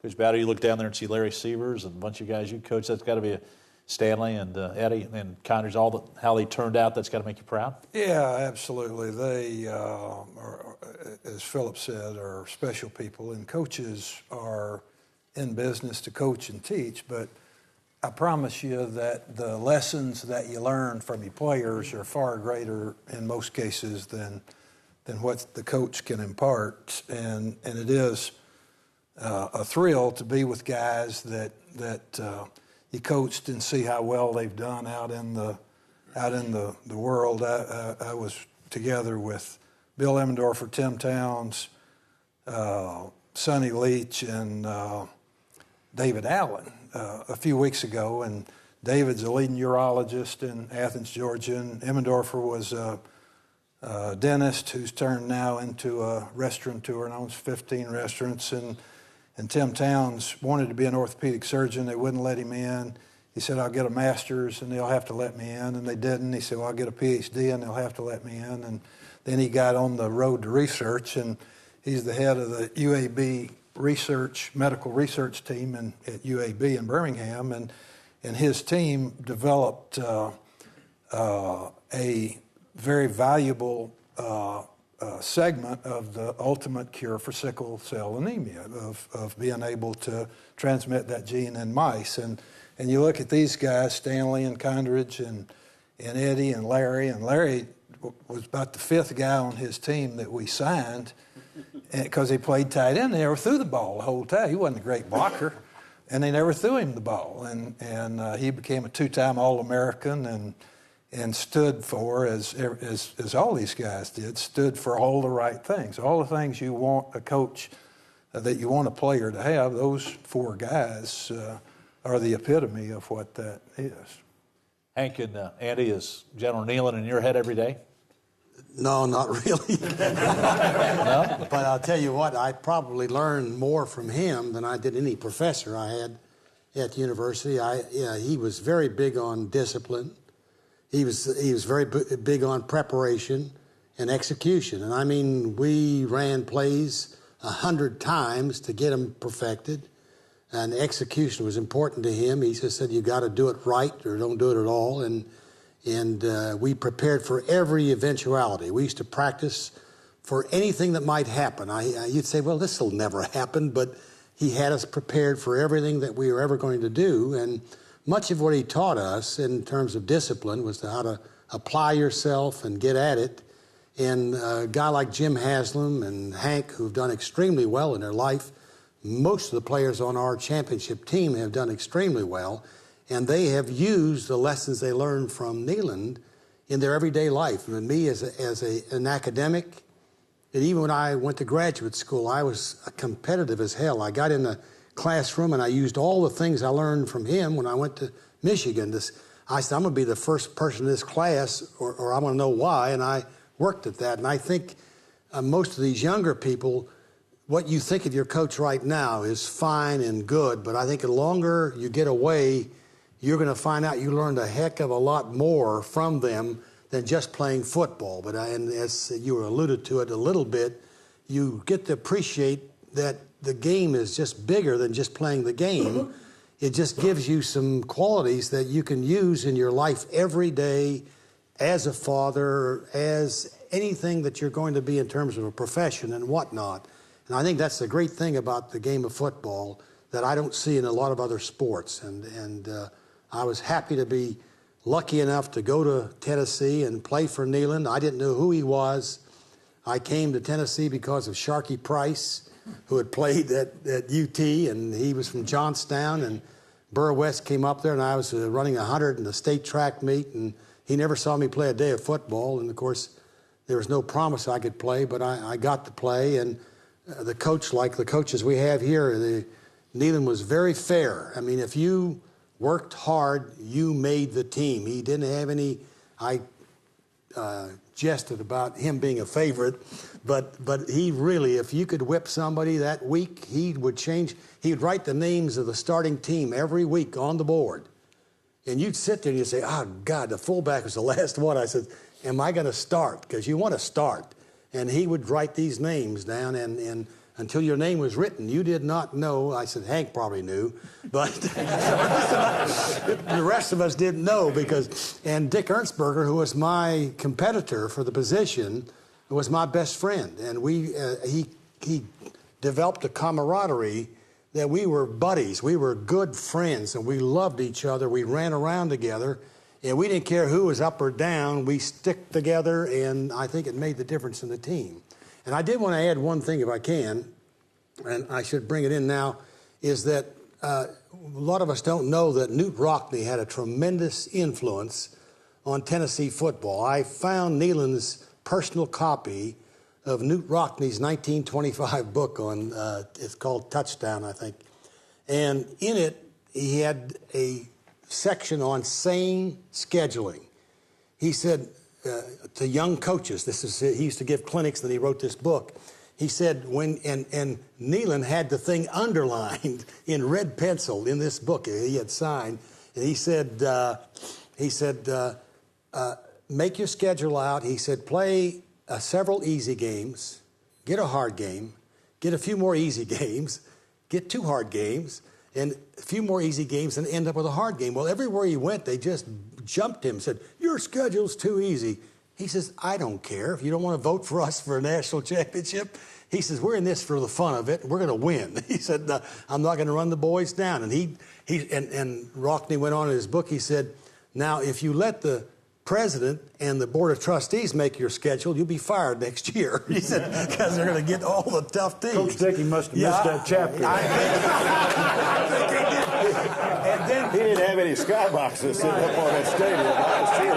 And the last point I want to make, and the last point I want to make is to that point, because also Rockne said, if you're the head coach, you build yourself the biggest stadium you can build, and you can invite anybody you want to play anytime. You can get any opponent to come and play you because and Neyland was conflicted about that because he wasn't too fond of fans, but he needed the money to run the program because he thought the game was so precious that just he and the other coach and the players should be there to play the game, and he really believed that. And I'll end with that. I'm sorry. Hank, what about you? Coach, he was very special, and I guess other than our parents and any special type of person we looked up to, but in the development of life, if you followed this man's directions, they were all so well thought out and so well constructed, and he gave you a stepping stone into life, and those of us who followed it enjoyed success. So I think in most all of the players that played for him, I don't know hardly any of the players that really had any ugly thing or anything of any remote negativism to say about the general. Everyone had respect, and everyone looked up to him, and everyone, Andy and I grew up, it's a little different today. We grew up in that silent generation in the Depression years. We didn't know what the word why was. And if the general said, yes, sir. And we just went at it. And never why, never second-guessed him, because he never let us wrong. Coach D, you have a different perspective on this. You were a coach and athletic director, so you covered a lot of different, you were responsible as athletic director for a lot of different sports as well as just football. I guess one of your proudest moments, though, is to see people under your tutelage, your wing, turn out as successful as these guys in this room have, and the hundreds of other student athletes you've been involved with. Well, Bob, I think a head coach's responsibility is to take a group of people and to be sure you've maximized their performance. As I look around here today, I think we maximized the performance of everybody that's here during their time at Tennessee, whoever the head coach has been during that time. You put together a system, you train people and condition them, and you teach them how to think about the various situations that may come up. And by doing so, if they apply themselves, you hope they maximize their career at the University of Tennessee during that period of 4 years or 5 that they're there by learning those lessons that go with it. And sometimes the systems change. A single wing has been here, they run the T, the wishbone, whatever it is that people did to make a system, and you have to believe in that system. So Tennessee's had 2 or 3 systems of football, I think, and probably 4 or 5 defensive systems. And today you don't know what the defense is. It looks as all kinds of stuff goes on every down trying to figure out what's happening. But the system is something that the people come to believe in, and you hope it works for them. So as an athletic director, I think your job is to try to give the coach an opportunity to maximize his program. So he's not shortchanged when it comes to recruiting. He's not shortchanged when it comes to support systems for his program. And I hope that during my time that I've been able to do that for the coaches in all the sports. We did win the championship in every sport during the 18 years that I was there as athletic director in the Southeastern Conference, and won several national championships. So I have to believe we had a pretty good record of supporting our coaches. But I think, you know, Bob, one thing we all should be very happy that we've been at the University of Tennessee. Should be very proud to have been part of the University of Tennessee. It's been around for a long time. When we played in the Fiesta Bowl, I remember I kidded those guys out there. We'd been in business about 200 years. At the time at the University of Tennessee, we played in the Fiesta Bowl, and I told them, hey, guys, we were going to school before they were delivering the mail in Phoenix, Arizona, out here. So we've been here a long time down there. There was only 5 roads through the Appalachian Mountains, and we were one of them. Came through Knoxville in way back when in 1795 or whenever that thing started up. So it's been a long, long time. The University of Tennessee's been in business, and a lot of things have happened in football. They've played football over 100 years. So there's a lot of people come by, and there's been a lot of success. And that laid the groundwork for so many people here to have success, and we're all very fortunate to have been part of it. And I think we should be all very appreciative of the opportunity afforded us by the University of Tennessee for whatever periods of time we've all been part of it, that it isn't going away. It's a great place, and everybody here has been part of making a name of Tennessee across the country. I check in a hotel in San Francisco, and the guy says, oh, Tennessee, I got that orange and white end zone down there. Or you go somewhere else and check in this place or that, and you're from Tennessee, they know you. That the national television has made us an image. There have been other sports that have contributed certainly to that image. But the University of Tennessee is one of the programs in the country that people look at as an image they'd like to have down the road. And we should all be proud of the part that everybody's played in here of helping that happen. Let's talk about the thing you took with you now from playing at Tennessee. Dale, why don't you give us your thoughts? I think it goes with Coach Majors. I've always wanted to be a football coach, and I take what I learned from him, and that's how I treat my kids, with respect. The things I'm going to count on them. We were just talking about it. He's got his clock set 5 minutes fast.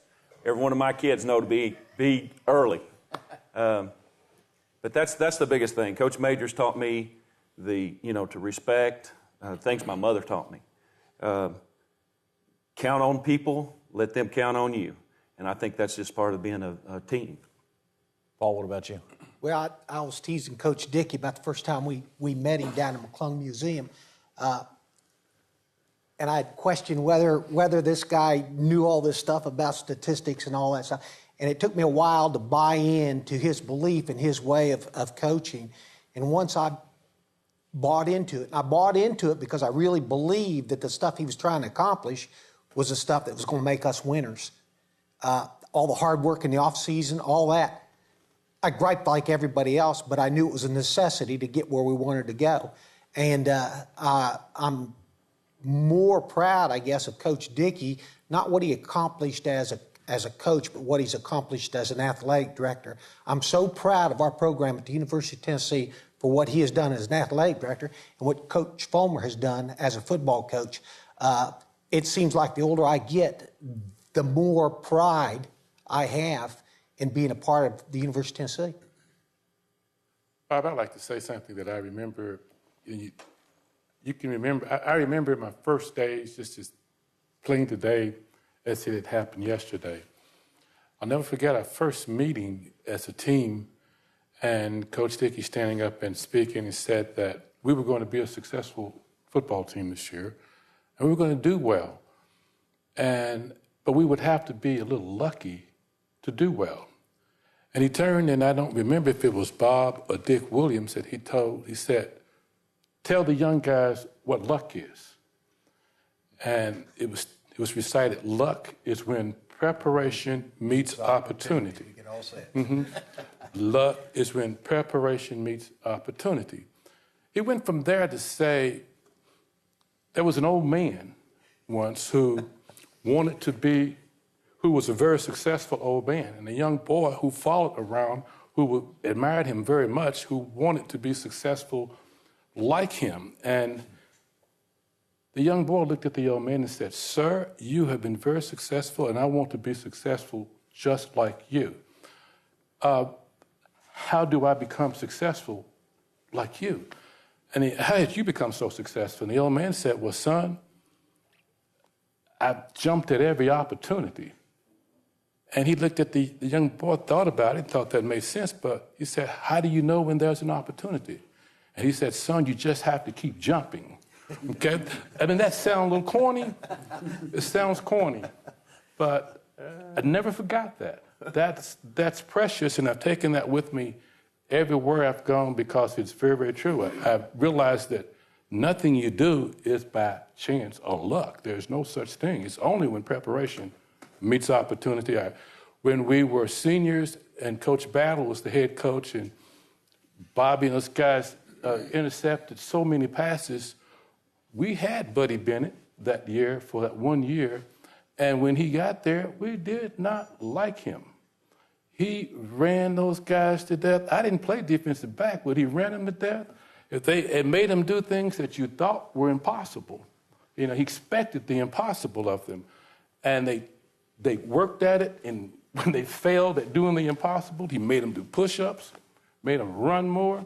And then when the fall came, they set a new NCAA record for interceptions. So we learned a lot about there was no limit as to what we could do. There was total support in so many ways, but that simple thing of understanding that those were words to describe success that I think everyone carried with them for the rest of their lives. I look around and you laugh about those things, and I've said a couple of times about the one who fumbles the least. I found out, these guys who were around before I was born and playing before I was born were saying these things, and I thought I caught on to something that was new. And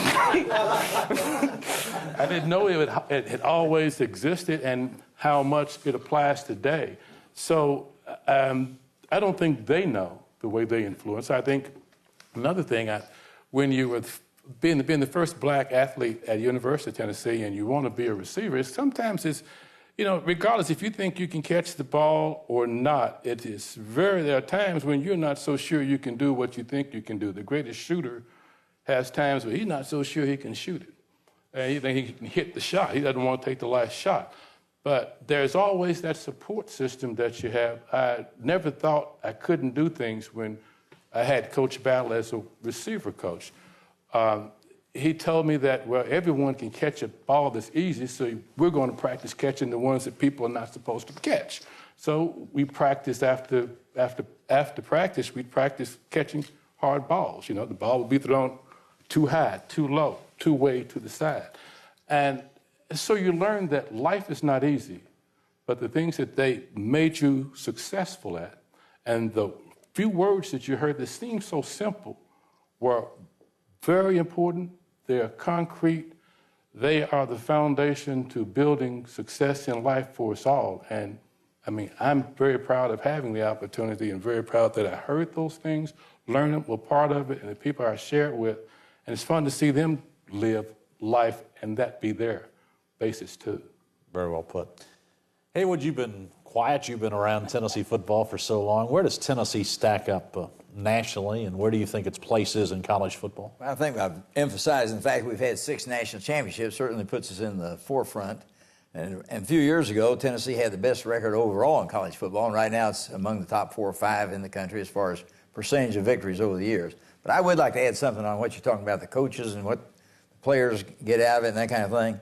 And this is something that Gus and I both found out when we worked on our book about the national championships, just how much these players revere the coaches years later.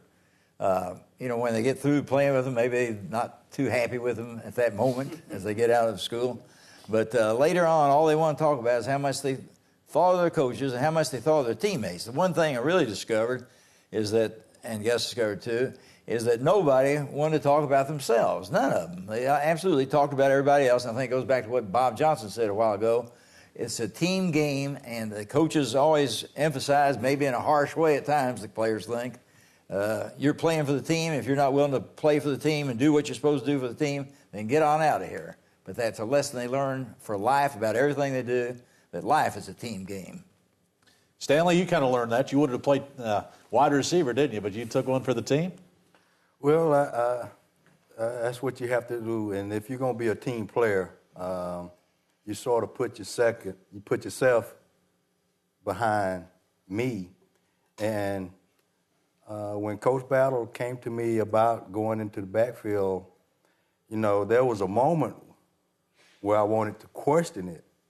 But in the back of my mind, I knew that he knew what was best for me and what was best for the team. And I couldn't question it. And went on, and like I said, that was probably a good decision that he made for me, because I just don't know if I'd have been tough enough to play wide receiver in the NFL. That made me tough mentally and physically. Now, you guys did take a trip to Hawaii. Larry, you were on that trip, too. Can you guys give us an update on that trip? Stanley needs to talk about that. He rushed for what, 200 yards, I guess? I did have 2 blocks that game. It may have been the only 2 that year. That turned out, it was a very good game for us. That was a game that I was just coming back from ankle injury. And I didn't find out until sometime later that was the first time a Tennessee running back had rushed for over 200 yards. And I'm like, that can't be. And but it worked out good. Like I said, Coach Battle made a great decision, and I never questioned it. Questioned it for about a second, but I appreciate what he did for me. And a quick story about Coach Battle. I remember right after my freshman year, after the season was over with, I told Coach, I said, look, I'm going to run track. And he knows this. He said, no, you can't, son. You're not running track. You're going to go through spring ball. I'm like, I'm running track. So I get a call. He calls me into his office. I go into his office, and lo and behold, there my mom sit. He had called my mom, and she was up there, and between the two of them, they got me straight. I didn't like it, but they got me straight. So it wasn't the two of us. There was one of us that got him straight.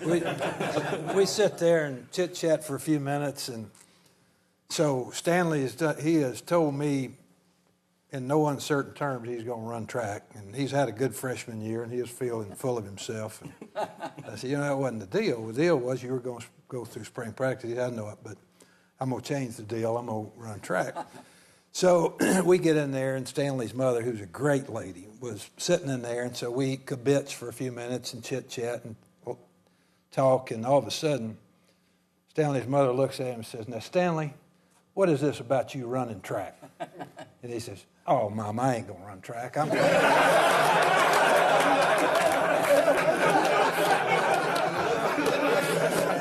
joking.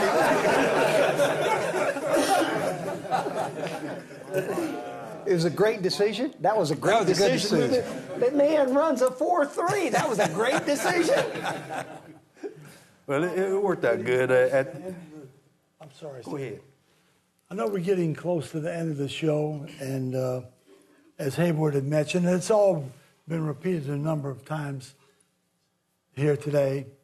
We have been part of a team effort.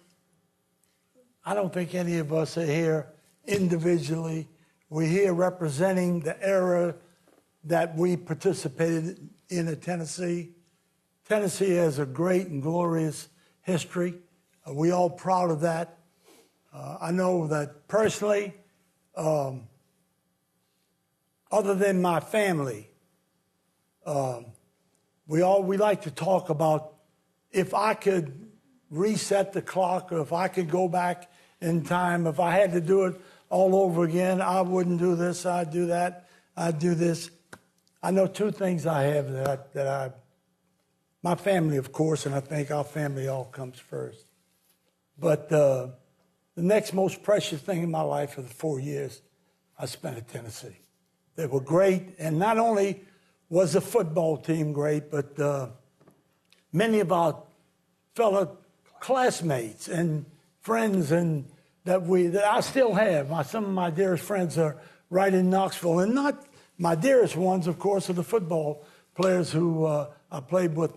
But there are many equally as well good friends that I have in Knoxville that didn't play football. It's a great place, great tradition. It's been carried on. And I know that Andy and I are getting into the sunset years of our lives, if you would. And as you get older, you are going to treasure it even more and more, because I know I truly, truly treasure my experience.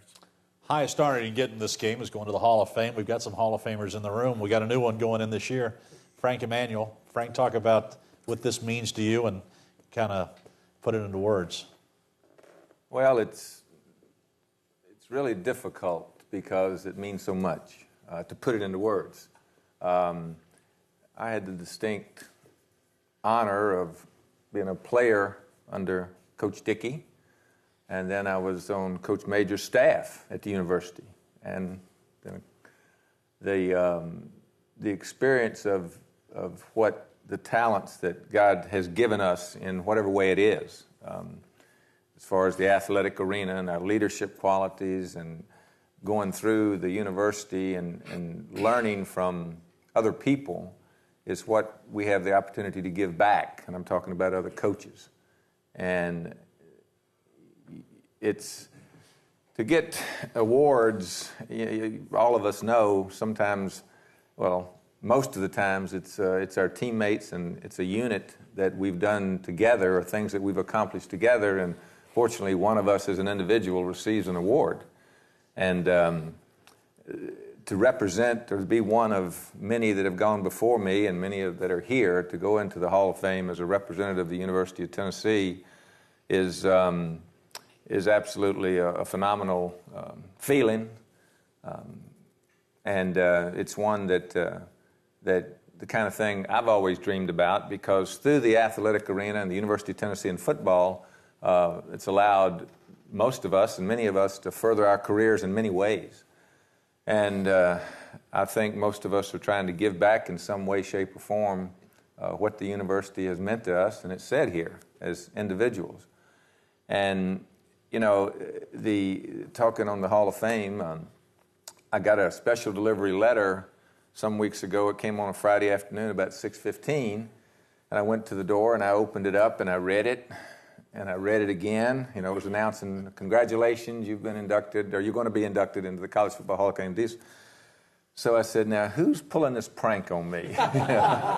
So I read it 3 times, and then I looked down there. I finally wised up, you know, that old linebacker mentality. I looked down there, I saw the stamp, you know, and I rubbed my hand on it and said, that's a real stamp. This is not phony. So, and of course, they did the thing that was gut-wrenching and said, you can't tell anybody for 2 more days because it's going to be announced publicly and so forth. So obviously, the next couple of days, I was on edge about that honor.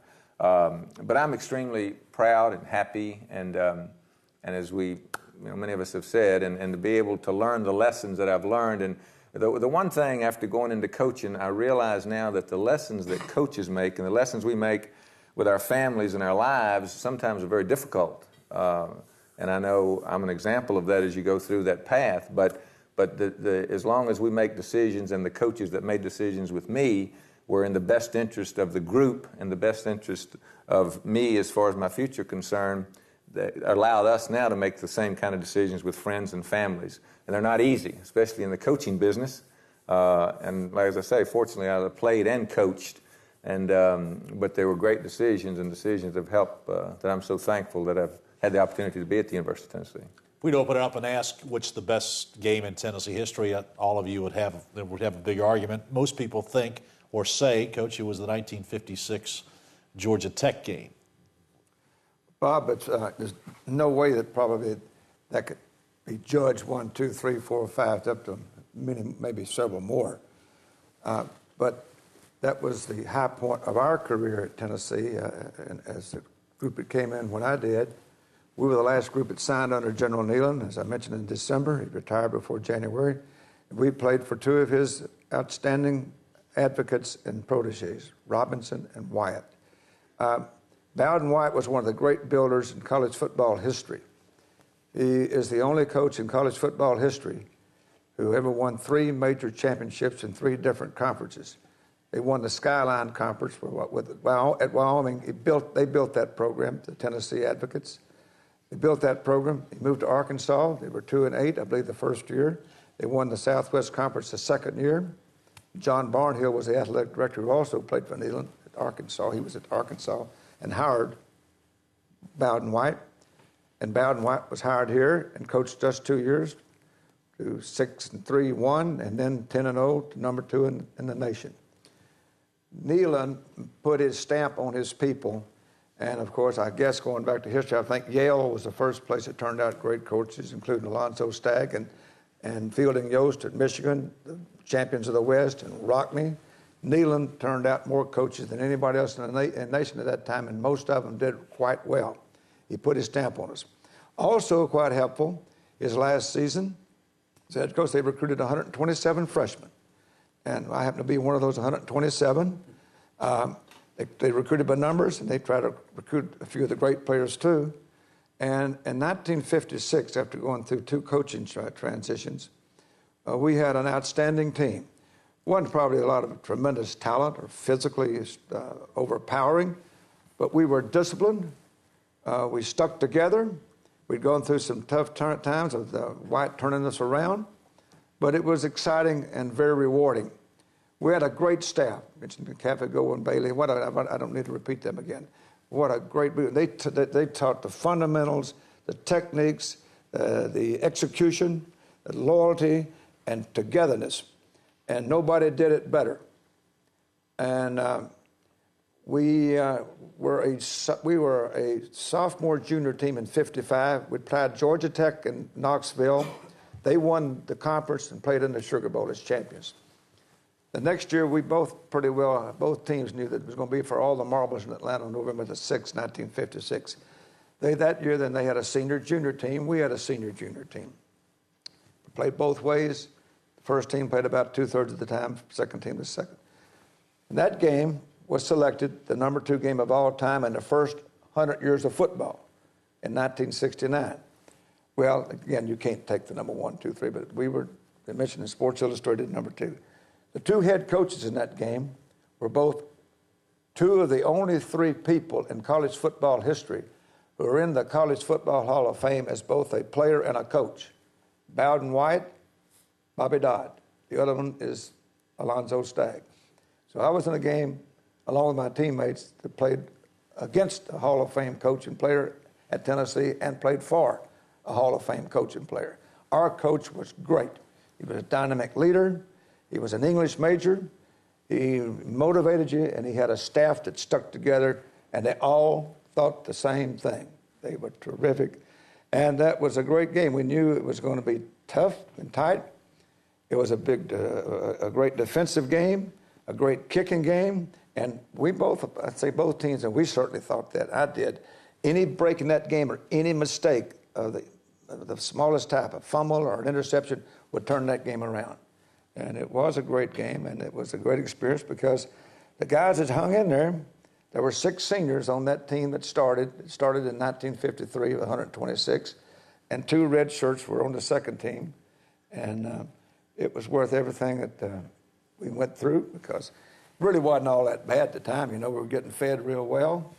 And we had good uniforms, and we had treated right, and it was a great place to go to school and a great town to be around, like Hank mentioned. A lot of great support in this town. That era that he's talking about, that Hank and Andy and I started in, and I think through the 50s and 60s, we were all part of systems that came out of the Second World War. That Neyland was certainly part of that, and all those coaches, and the washout system was in place. He's talking about 127. There, I was at the University of Florida. There were 110 in my freshman class in 1950, and probably 15 of us finished when it was over. But it was everybody who coached was a veteran of the Second World War, had been in the Marines, or the Navy, the Air Force, and it was a washout system. Now Philip is faced, and Bill and John all had to coach under a selective system, where the limits are now down to where it's now down to about 22. The average now is 22 freshman football players, and you don't want to lose a soul. Whereas they had 127, they were trying to lose 55 or 60 in the first 2 years, and so they tried to run everybody off and wash them out, and it was a washout system, which was okay in America at the time. That was okay. Everybody alive had been through it, and so they understood that, and it was a different system entirely that they operated. So that business of building togetherness came at the end of the washout. Everybody was together in the way what happened at it. Coach Fulmer, I guess if you look back, your best game, the '98 championship game, right? It'd have to be the game that everyone remembers the most, certainly.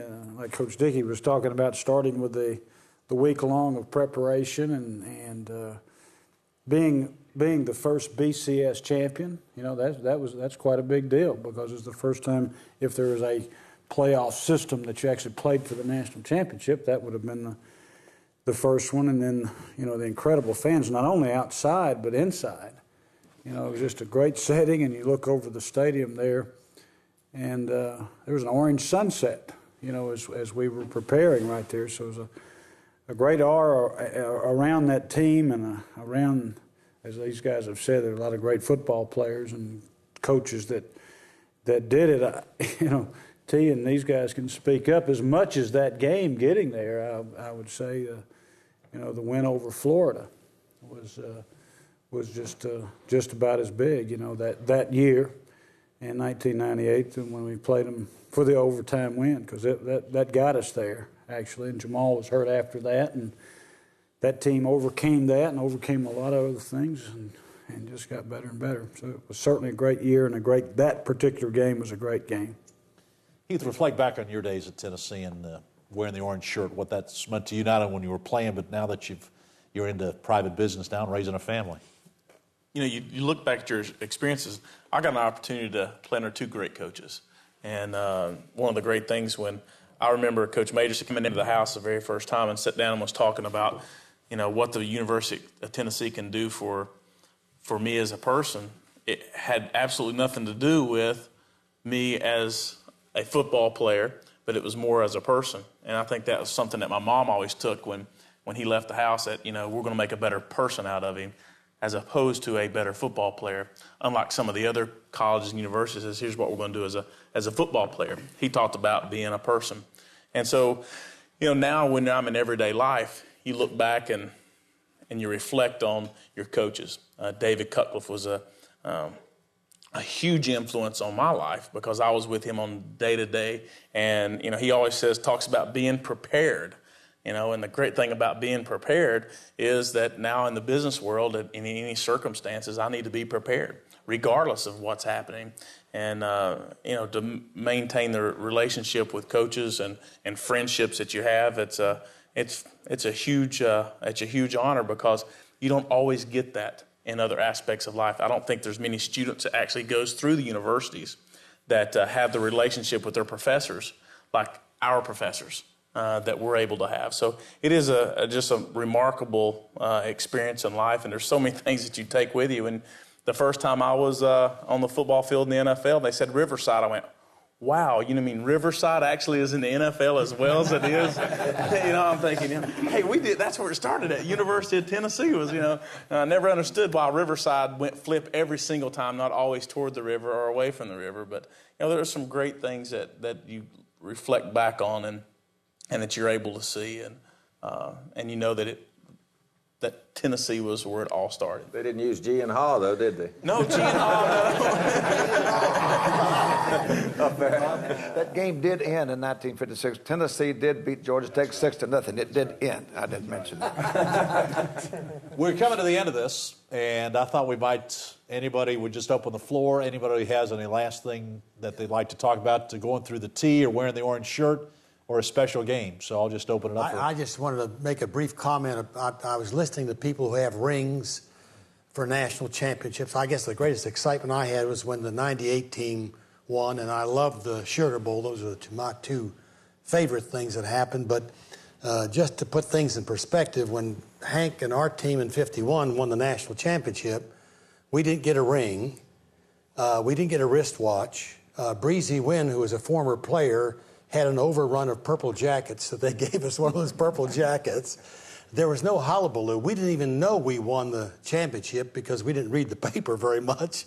But it didn't seem to matter much. And as years gone by, and of course it's a little tougher to win it. You'd win it in the season because your bowl game wouldn't count and so forth. So they're winning it now and under tougher circumstances and more ball games. But it's a whole different. It has evolved, as you know, Doug, so tremendously, and it becomes so popular. It is unbelievable. It's a great game, and I just have enjoyed watching all of you. I've had many of you as either a student or I've watched you play, except for Majors. I was gone to Michigan when he was playing, but I even saw Doug play. We played Florida in '52. I was on the other side of the field from Doug, and so I've either seen you play or I had you in class.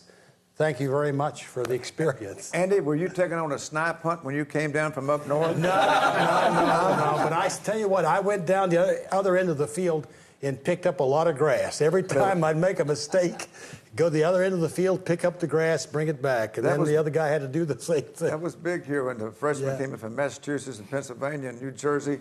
And Lamar Leachman, the older guys, got all the freshmen in the corner room and talked about going snipe hunting. And about how these snipes that you could catch them out on the bluff here in the Tennessee River, and so you could sell their pelts for $20 each. We were getting $15 a month, and nobody had any money other than that. And they said they also are a great pet. They'll run up the wall and across the room, and top of the room and down. And I'll never forget, as long as I live, we had a little guard named Al Molly from Boston. And when Leachman's talking about this snipe, he's just Al Molly's eyes is going across that ceiling. He went out of the bluff. Look about. I never went on a snipe hunt. Never took one. Never was taken. But I heard about him growing up in the South. Yeah. And they went out to get him about 2 o'clock in the morning. Molly and a guy named Bill Dupree, about a dozen of them from Washington D.C. went out to get him. Come on, fellas, where this kid? And they said, "Get out of here! You're going to scare him. Get out of here!" Johnny, you said you had something. It just keeps occurring to me while I sit here and listen to this. For most of us, if you were to admit it, unless you were a Darwin Walker or a Bob Johnson, you would probably have gone to college regardless and got you a degree and got your education because you were motivated to become something. I would imagine that a lot of us, if they hadn't offered me a football scholarship, I probably wouldn't have made it through school, and I'm not sure that I would have gone anyway. The one thing that I could do in my little town is I could play football better than anybody else in my little town. That's a little town, but that was the way that I had to stand above the crowd. I think all people want to do something and do it well enough that people look at them and they say, I appreciate that ability or that talent. Football gave me that opportunity. When you went to the University of Tennessee, they said you're on an athletic scholarship. Well, you were there to play football. I mean, the truth of it was if a scheduling conflict came up between a class or football came first. George Keffigo is the one that explained that to me. He said, son, he said, ain't nobody ever going to pay to watch you take a math test. If it comes down to one or the other, he said you're going to have to play football, and that's why you're here to play football, and people are going to pay to watch you do that. And he was right. But I want to make the point that all of us have great memories of the school. Most of us do. It has long-lasting implications. For people like Coach Battle and Coach Dickey, for a 17, 18-year-old fellow to go away to school, those are the guys that make the influences that make a difference in your life. I was lucky I had a good mom and a good daddy, and they put the lines on the road and say, stay right here. When I went away to school, I had other coaches that said, There's consequences and repercussions if you get off the side here someplace, and they were consistent every turn of the screw. And for a young boy who's constantly looking for a way to get in trouble or get outside the lines or to take advantage, you need strong people to keep a good harness on you. It's made more difference in my life what I learned from football, not from school. The lessons I learned playing football in high school and college are the lessons that have made a difference to me as I've made my way through this world. I don't have to write sonnets, and I don't have to break down complex math solutions, but I do have to get along with people, and I do have to be on time, and I do have to keep commitments, and I have to be able to get along with people. I learned that from football. I didn't learn that from going to school. So from that perspective, what you learn from good people makes a difference in your entire life. Thank God that I had good coaches and good teammates. Keith, how did it affect you wearing the orange shirt? And Coach Dickey said it well. I think we ought to be appreciative of the University of Tennessee and what it's done in our lives. You know, I look at my life, and it's molded me into the man that I've become. As far as my work ethic, level to commitment, getting along with other people. So it's made a lasting impact. Godrich, you're a guy, I mean, they were making a retro jersey after you, so, I mean, you had your impact at Tennessee, but it's really helped shape your life and where you are right now? That retro jersey is for all of us that had to wear those jerseys back in that day. They fixed it up a little bit. It's going to really look sharp. I happen to see it, but you know, we had that cowl that was rounded. Now they've squared it off, so it'll look really good. But you know, I feel just like everybody else, and not to beat a dead horse, it was just you got the opportunity to learn from good people, and I've said this many times, you surround yourself with good people and just pay attention. You know, it's pretty hard to learn stuff when you're talking. If you listen sometimes, you might go a little further, and that's what a lot of us did back in my era, because that's what you were taught. You didn't, why, I heard that in here, why wasn't part of our vocabulary either. So that's just the way we were brought up and the way it worked. And I'm appreciative of that. Sorry, Coach. Earlier, I was joking with Coach Fulmer about every freshman should watch this tape when they come to the school. And it's a joke because, you know, the kids today, man, you know, 5 minutes and want to get out of the room. But I was doing the interview earlier, and before I came to Tennessee, coming from Mobile, Alabama, Auburn, Alabama is always around, and I really saw Tennessee play one time before I got a chance to come and sign my scholarship. But sitting around here listening to you guys, and you know, you hear about the names.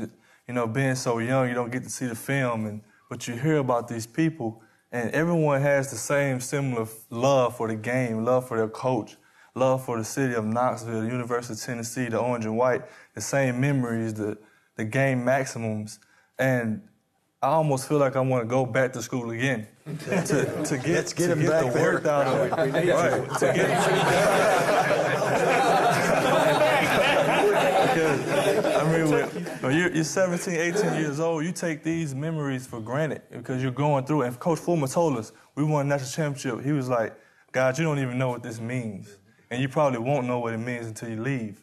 And right now, listening to everybody, it's a rare occasion that you put together a team like that can go 13-0, perfect, win a national championship. And we were so close and not expected to go that far. But after that, coming here to listen to you all, that's like something small in the history of the 100 years of football at Tennessee. I mean, it's so great to come back and just meet you all, and I feel honored. I feel like Country was just saying, I just want to listen. I just want to sit here. We could be here 6 more hours. And, I mean, it's great. But Tennessee, for me, is like home.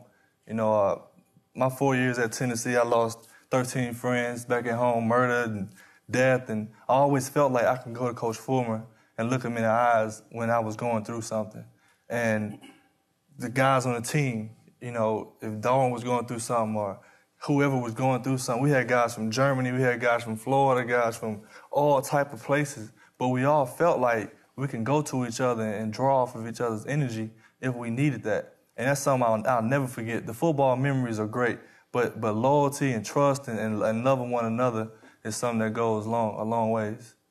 Right. Well put. And also, I like to say, too, it means a lot to me. Winning a national championship, I played next to a guy named Corey Simon, who was on the other team. And I get to tear in his butt all the time about, us winning that game. And that was so special to me. And like T said, I like to reiterate that it's just great to hear about Coach Foreman did mention some stories, but what we got today was, it's priceless. It was just so great to hear you guys' stories about PW and Catholic O, and just so many. It was priceless. Thank you. Bob, let me interject one other thing before we wrap this up, that I think we should all be thankful for the people who have been the president of the University of Tennessee for about 40 years, from Andy Holt to Ed Bowling to Joe Johnson.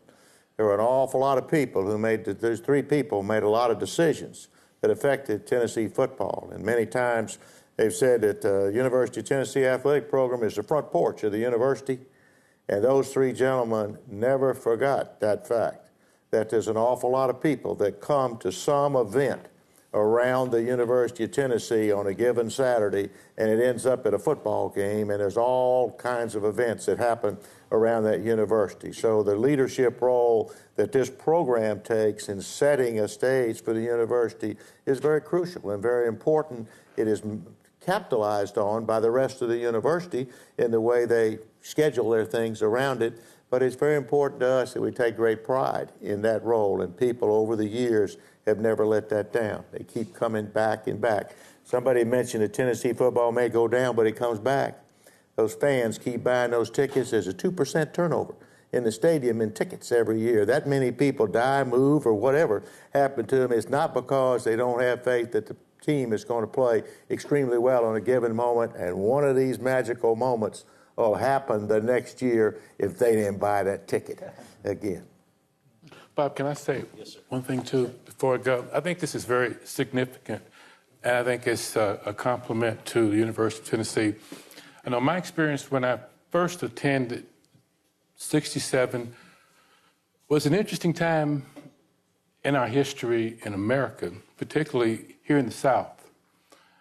And I guess at 15, 16 years old, I had a chance to see some things that we'd like to forget in history. We saw governors keep black students out of the door of the school. A lot of things were happening. And it's interesting, I don't recall, I guess sometimes I don't, as you get older, you understand that a lot of people sat down and did a lot of discussing and put themselves on the line to make a major decision for things to be different and change. And, when you're 17, 18 years old, you don't realize that. If someone sat down and discussed it. I think that not just our experiences at Tennessee were wonderful, but a lot of people have sat down and discussed it. The presidents that we've had in the past, Andy Holtz, thank God I never got to go see him and thank him for what I didn't know then that he did. I didn't understand that there was a governor that we had that helped make a decision. I never got to discuss with Coach Woodruff that he had to sit at the table with these people and make some decisions about what he was going to do with the program and what was the future. Would the people still buy tickets after this happened? And a lot of things went on. And it made, not only that, it made, when they did make decisions, it was a pleasant result for the experience that those of us who came along had because of the effort and the concern that so many people had, and they put their lives or their livelihood on the line. Because if it had gone bad, it might not have been real good. So I'm very thankful to those people as to having forethought, making my life easier, and making all of us have an opportunity to come together and say such positive things and such pleasant experiences from our experience at the university. Yeah, very good. I want to thank all of you for being here and opening up to your thoughts and your hearts and telling stories about your experiences at the University of Tennessee. It's these stories today and the things we've talked about now will live on, and people in future years will be able to go back and look at the great things that happened in Tennessee football. Thank you for all your contributions. Thank you for being here, and thank you for all you did for the University of Tennessee. Thank you, Bob.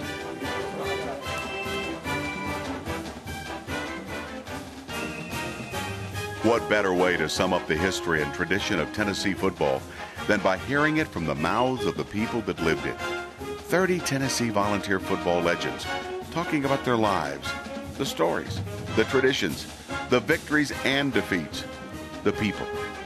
These are what have made the University of Tennessee program one of the best in the country for the past decades, and the principles they passed on will make the Tennessee Volunteers a force to be reckoned with in the decades to come.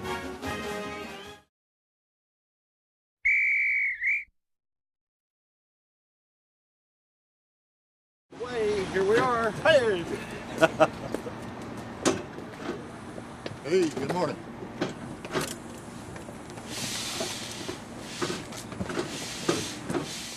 Hey, Johnny Mills, you the man!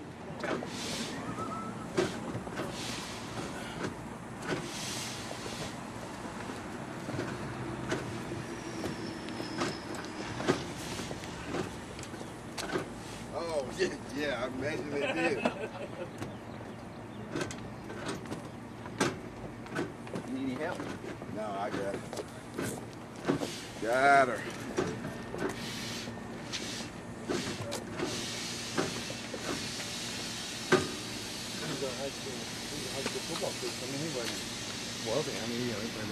She says, go online and look at the stuff and see what you like. You want to let her know? Yeah, but yeah, she doesn't always come through. You know, she'll like when she wants something special, she'll bring me something and say, you know. Heck, those Steve, kind of contacts kind of take care of old Steve. Yeah, yeah. The smokers. The smokers crowd. I know who you guys are. Oh, God! They got me identifying people, and I'm trying to pick up with them on age. And I was born in 1950, but I'm a third generation ball fan. Oh, great! So my father and my grandfather. That's wonderful. When we were You 50, originally 51. Knoxville, or you? No, I'm actually from Middle Tennessee. Okay. Yeah, and my grandfather followed the 30s teams, and I'm sure my father followed your teams. That's great. But you got to play at Tiger Stadium, though. You weren't all that. Well, I played. Grass and all that I stuff. played. Oh man, that talk about cold. Now they had pigeons. We go out there in December, go out there and warm up, and there'd be pigeons frozen like this on their backs, and we're going, oh my God! I played about 4 or 5 years there, and then we finished out at Silverdome. Oh, you did play in the Silver Dome. I thought you were in Tiger Stadium the whole time. Now I guess they've got a real nice new facility. Yeah. I haven't seen it. I've talked to a lot of people that had been there, but I guess it's pretty nice. What, do they change the locks? They don't want you coming back? God, I don't know. I don't know. They're going to put you guys in makeup here in a second. Oh, boy. They haven't got enough. They haven't got enough. It'll take all day for these guys. We've got that game on Sunday night now, which is what would that be? It's 8 o'clock, so it'll be 5 o'clock your time. That's the first time. It's the first game. It's the 5th, 6th September. UNLV, first game. Yeah. They're dangerous, you know. They beat a couple good teams last year, so we got to be ready. Yeah. John Robinson. Yeah. He came and spoke to us because Noah, I guess, he taught Noah when he was younger, whatever. Tied into all those programs. Yeah. And so he came by and spoke to him. You get home much? How's your mom? She's doing good in Atlanta, buying another place. Tell her I said hi. Doing good, yeah. So I have a place here in Atlanta, so I kind of go back and forth, Where do you stay here? Off Lebanon Pike. Just bought a townhouse. Me and Jalita just bought a place, and she's working at the University of Phoenix here. So it's doing great. good. Yeah. This is your 5th year, right? Fifth year. You heard from any of the guys? I talked to Peerless a few weeks ago. I saw him in the airport in Dayton, Ohio. I had a football camp to do in Dayton, so he was traveling on a layover or whatever. Got a chance to talk. But Dante, talked to him every once in a while. And, Dante came through. He looks good. Yeah, he's always around. But other than that, Mickey, Mickey's doing his business here in Nashville. So Mickey and Steve, they're doing yeah. well with that. Oh, yeah. Mickey's coaching out at Brentwood Academy. Brentwood? Yeah. You know Steve Conner? Let me introduce you. Y'all get around. Yeah, you need to see these guys. What's up, buddy? Good to see you. How you been? T. Martin, right? Yep. Nice to meet you. Nice to meet you. My pleasure. This was another one of my teammates, and he was a lot older than me, too. Oh, yeah. That's right. Not a lot. Yeah. Great football player. Saw Bob. Did you see Bobby just a minute ago? I did, yeah. Walking around, grabbing something to eat. Did you play golf yesterday? I tried to. I played horribly, but I had a great time. I played with Mills and Emmanuel, and that was fun. Is Frank here? Yeah, he's here. Yeah, he's somewhere around. Oh, yeah. Seeing him. I didn't see his name on the list. That's good. That's good. You get to meet all these legends. Yeah, it's good. It's good to get back and meet everyone. Yeah, you didn't hear any war stories, do you? No, not anymore? No. T's got his own. Yeah, got some stories to tell. I can tell you one thing, T. If you met Steve Tanner earlier, you would have found out that you can't run as fast as he can. You can't jump as high as he can. Steve believed he can outrun the world. If you threaten him, say, you can't beat me in a quarter, Steve, he would have bust and swear he could race the win. Yeah. Most competitive guy I've ever seen in my life. Pleasure meeting you. Yes, even over steaks in the dining hall line, right? Didn't matter. I thought I could do anything, you know. Short of flying, I just kind of thought I could do it. And even there was a stage he went through that he thought he could fly a little bit. Yeah, right. Yeah. That's another story. Another story. That's right. It's Dr. Kiner now, though. No, I'm not a doctor. But I get to manage doctors, which is a lot of fun. What are you doing now? I'm in Oakland playing with the Raiders. Oh, great. Because I knew you had gone initially to Cincinnati or Pittsburgh. Right. There for 2 years and played over in Europe one season and came back in Oakland. Well, you'll never know what you did for me. I'll tell you what. I just loved that season you had. Oh, thanks. I live and die with what you guys do. You know. That never goes away, does it? No. Never goes away. I mean, I was sitting there. It's amazing how that never goes away. Yeah, I was sitting at the Florida game a couple of years ago when Rex Grossman just wore our butts out up there, and it was raining. And it was probably the fourth quarter. There maybe was 30,000 people left in the stadium. I don't know. Maybe there was 100. I don't know. It seemed like everybody had gone home. I'm sitting there in the rain, just soaking wet, and I'm like, "Are you having a good time yet, Steve? Are you?"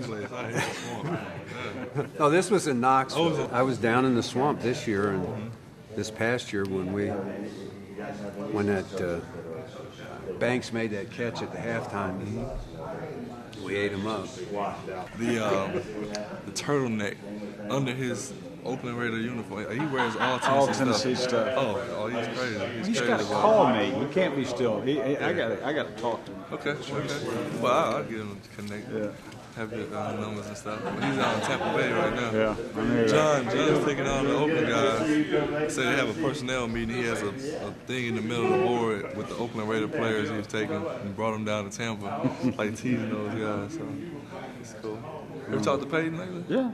Peyton was he was in just a couple of days ago for that St. Mary's golf tournament he does there, and we usually play golf the day before. And I couldn't play with my knee and everything, so we went to lunch and we shot a little bit of a section of this thing. Okay. Because he couldn't be here today. He had an obligation with with Walter Payton's widow. Okay. So he was doing something with her today, so couldn't be good. It is good. It is good. And I say, hey, understand that one, you know. Yeah. But tell him I said I haven't talked to him in about 2 years. So. I will. I'll tell him. But I get around, let you speak to all you. All my old teammates and everything. I'm kind of stationary a little bit. I can't get around. Okay. We don't like messing around. Yeah. I'll go ahead. Come see us. Okay. You got your makeup What on? is this, props? You know, Is I this wish some it kind of was. props? I wish What it happened?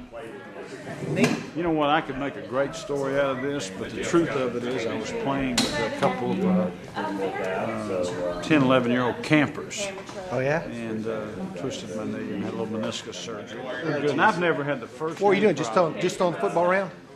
Pardon me? Throwing the football Yeah, around? just throwing around, playing with him. One of them ran pretty close to me, and I tried I was out in to the stop. backyard with my grandson, and I'm playing with him, and it's sprinkling a little bit. We're out in the rain. We're having a rain day, right? And we're out there running around.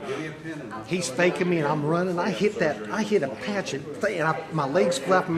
My first thing that hit the ground was the back of my back, and every bone went. I said, "That's it. Halftime.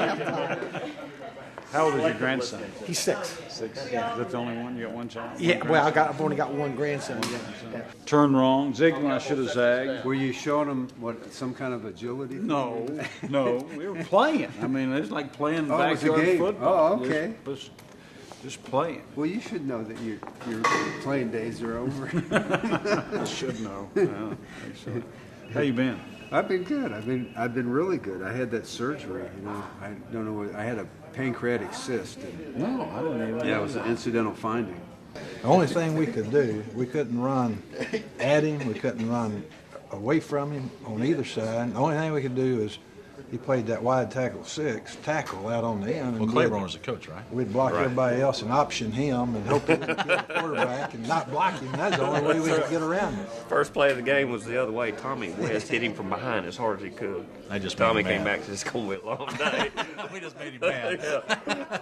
We shouldn't have done that. Was it a clean hit? I don't. Not with Tommy. No. Not usually. He probably got the best shot he could get on it. Oh man, but that was some nights. All right, you guys got your makeup done? Getting ready. They'll get you all fired up. How about that? It's all right. Yeah. You know what they say about guys in no hair?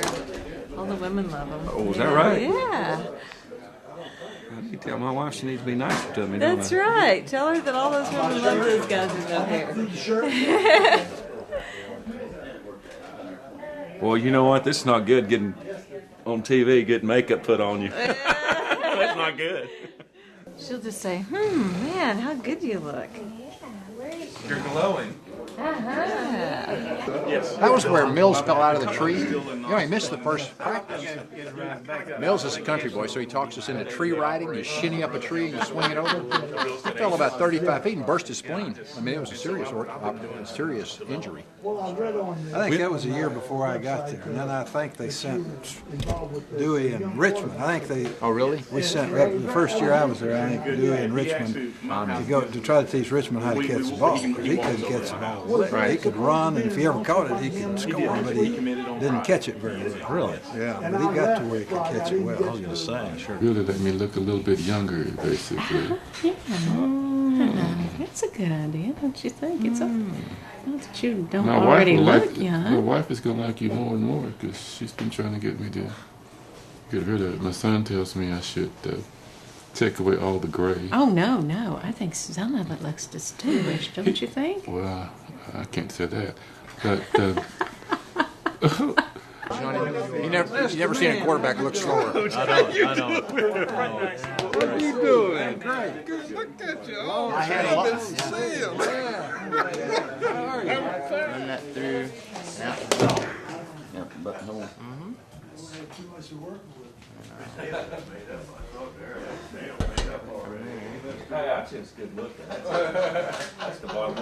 So Dewey's got his own radio show now. Somebody was telling me Swamp He's Rat. big on NASCAR. You ever hear him talk NASCAR kind of guy? He's too funny. Budweiser and NASCAR. That'd be Dewey. Too funny. His show's called Racing with a Rat. Everybody go. Feel okay?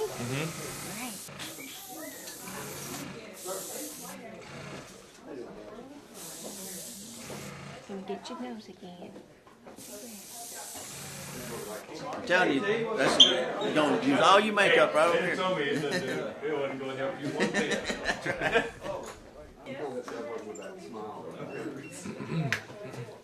So when were you at UT? How long ago? 96 to 2000.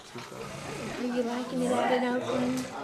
It's Like it okay. out there? I I'm like gonna keep right here, so don't leave. Coach Joe was the Italian stallion. Well, we were playing Florida, and what was it? Youngblood. Jack Youngblood came in and comes in, and he's back to throw, and Youngblood hits him across the face and comes down and takes his jersey, and his jersey just tears off, and he steps around and throws a touchdown pass. Well, everybody then goes to tear away jerseys. That play sold everybody on wearing tear away jerseys after that. Well, they interviewed Dewey after the game, and they said, that Youngblood hit you, and he said, as long as I can stand in that pocket and raise this right arm, I'll be in there. That's perfect. Yes, this is.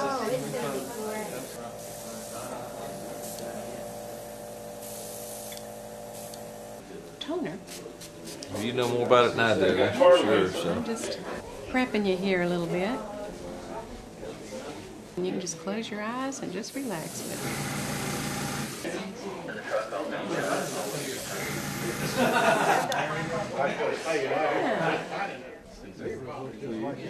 I'm charging you. Can I bill it to the athletic department? Who's the best golfer in this crowd? Without doubt. Is he? Shot 79. I don't know about I that. don't know if Mills anybody is a good golfer, and so is Bobby Majors. Bobby, oh yeah, I thought you meant of the guys that played yesterday. Oh yeah. Out of this group, is that? Yeah. Now I take Bobby over the rest of everybody else. Yeah. So everybody Well, he's played. a good golfer. He didn't play particularly well I've yesterday. never seen Johnny play. He shot a 53 once. What are you doing the other That's what he told me. So, everything's going well in Knoxville. Oh huh? yeah, it's going great.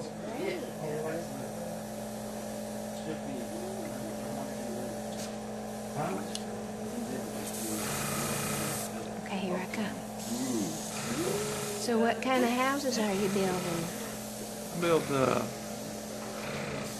3,000 square foot now. Ooh, Yeah, pretty good that's size. really big. That's nice. It's going to be a while with this guy right here now, so no. Certainly. 30 years old. I'm telling you what, you just break it down. All these gentlemen have such a great tan going. I tell you what, my Well, life if you've is been just easy. fishing in Florida, you ought to have a tan. Uh-huh. So, if you use enough screen. A great time. How long are you going to be here? Hey, you sit down before I did, about 10 minutes. Take a few years off. Okay. We can do anything. It's all magic back here. I'm ready for an interview. And it goes, yeah, we're ready. It goes no further than right here. Right. Yeah, just don't forget about these cameras here, you know. Sure.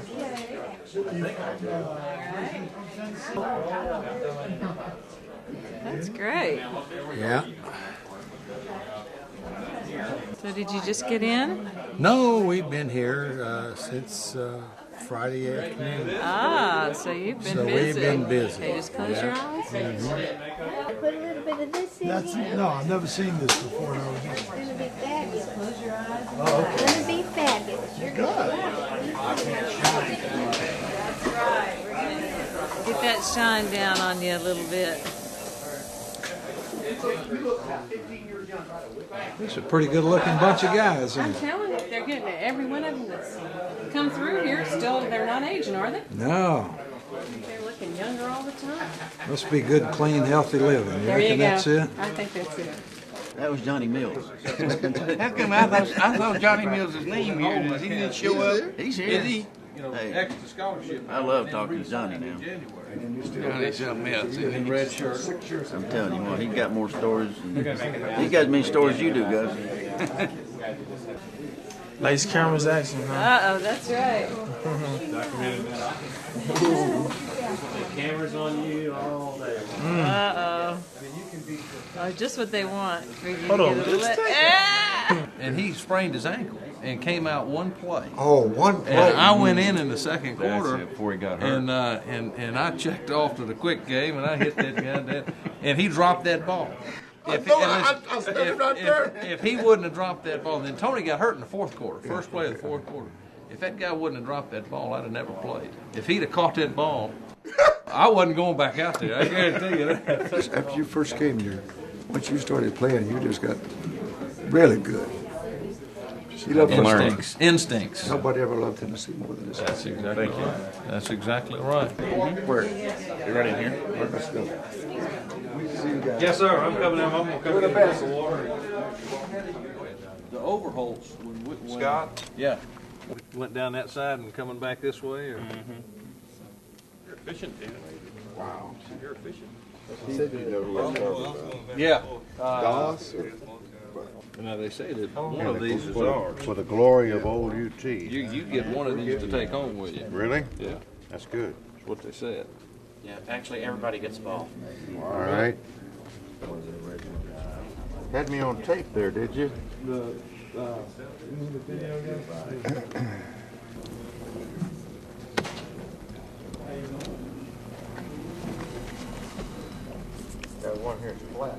She's going to be real disappointed to know that Denise was here and she didn't make it. I didn't tell her on the phone last night that Denise was here.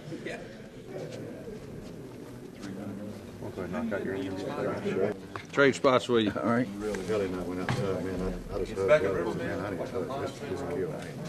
Yeah, I remember old Ben. He was about his our age, my age, our age.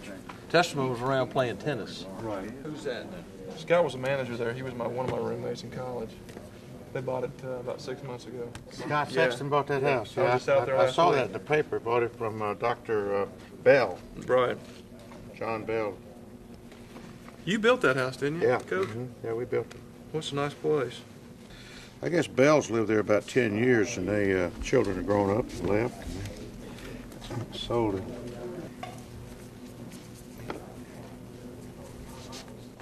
Two to go.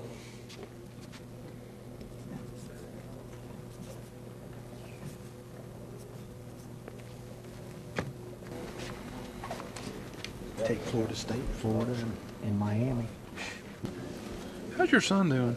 He's doing great. I haven't He's seen doing him great. in a He's while. in sales. He's getting ready to build a big old monster down there on the lake. Is he? Yeah, somewhere over there in West Knoxville.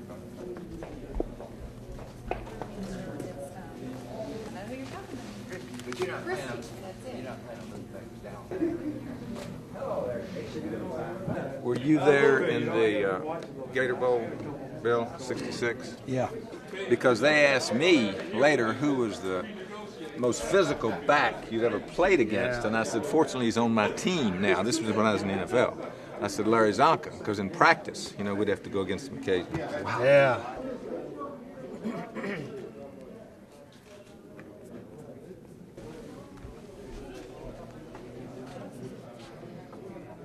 You're a lot quicker rider now. Well, I have a shorter name. I don't have as many letters as you have.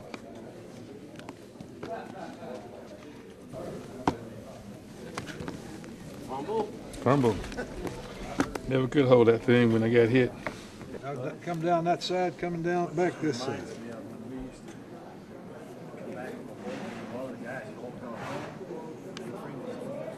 You were on the 61 team, right? That was a national championship team. Yeah. Quarterback from over Pat Tramble from Tramble, Scottsboro. He was probably Coach Bryant's favorite player of all time. He was a tough sucker. Yeah, he could keep the ball moving. Didn't make many mistakes, did he? No, he didn't. But he was tough. Everybody had to fight him. He was a fighter.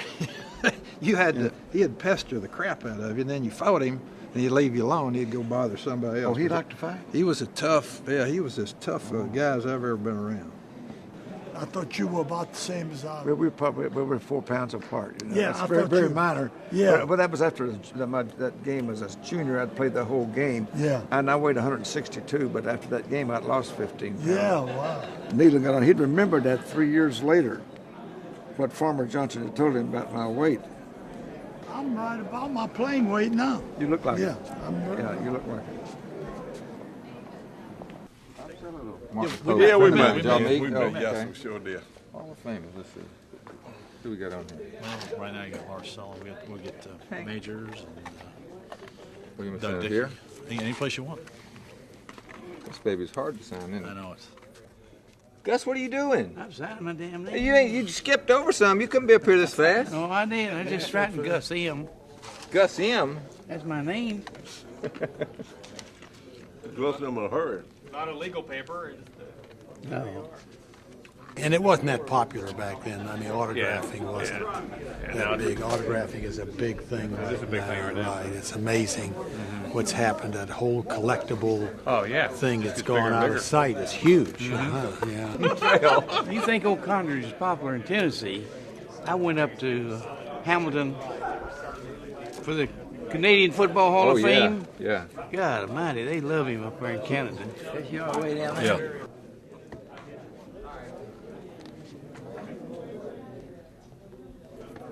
Frankie Mandel takes up half the ball. He does. I know.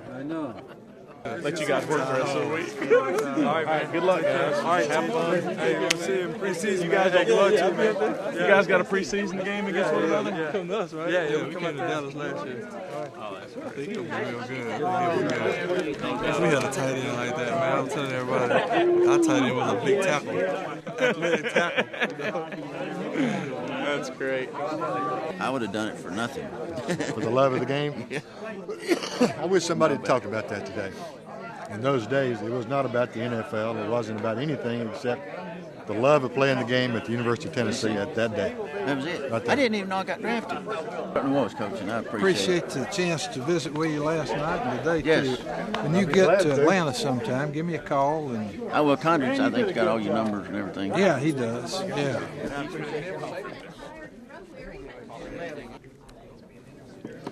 It's a done deal. Recently, are coming up with Amy Kozar's 50th wedding.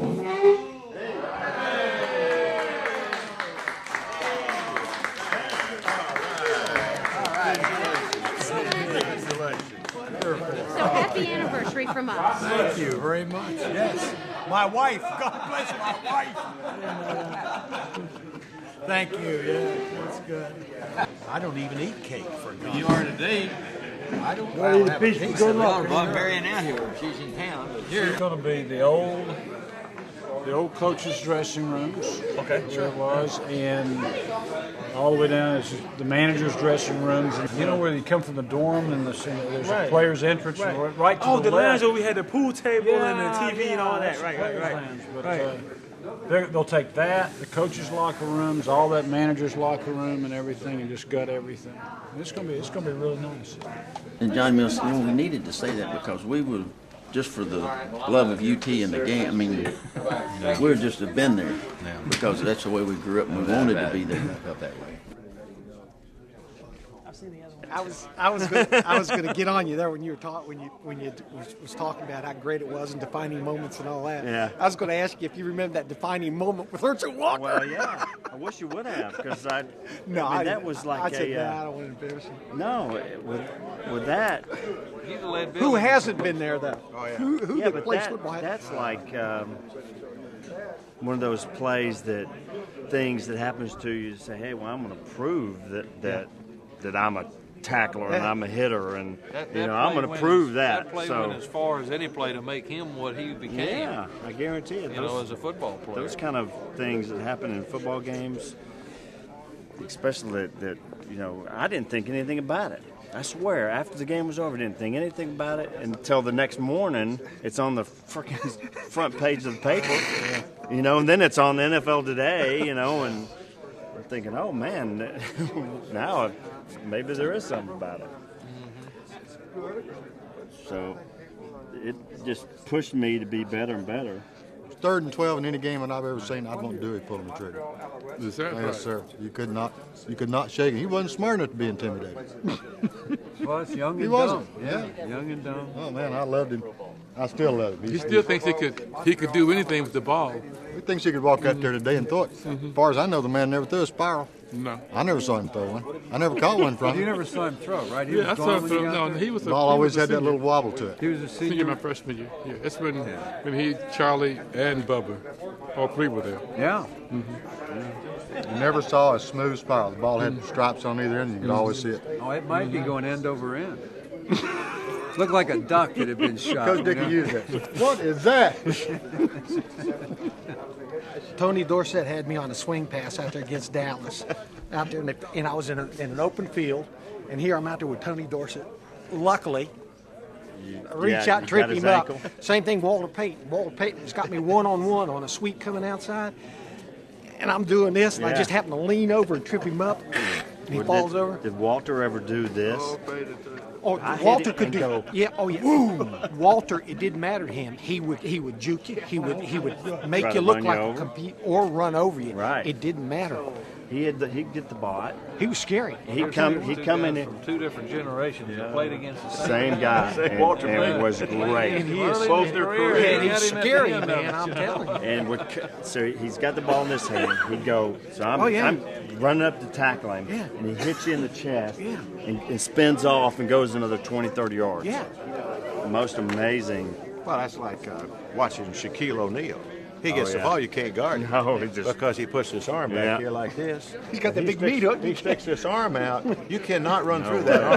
arm. Ain't no way. If he sticks that arm out, he's gonna get a shot off. I mean, I don't care who you are not bigger than him. And he sticks that thing and hooks him. It's unbelievable. That's either home or work.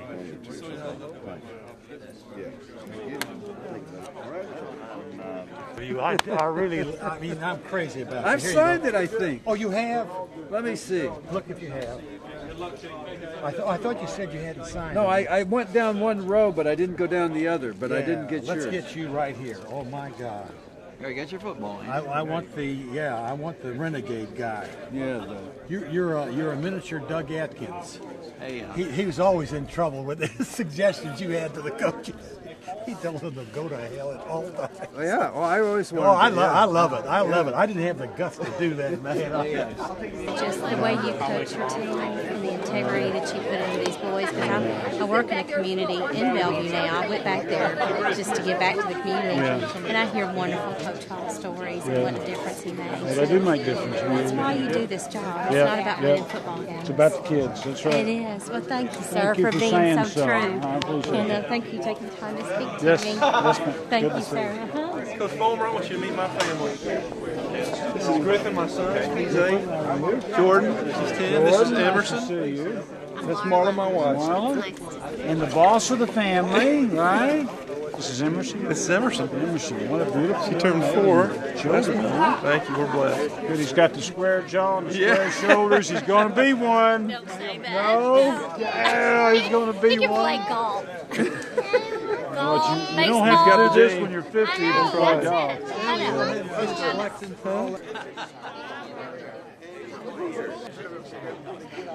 Jump up, man.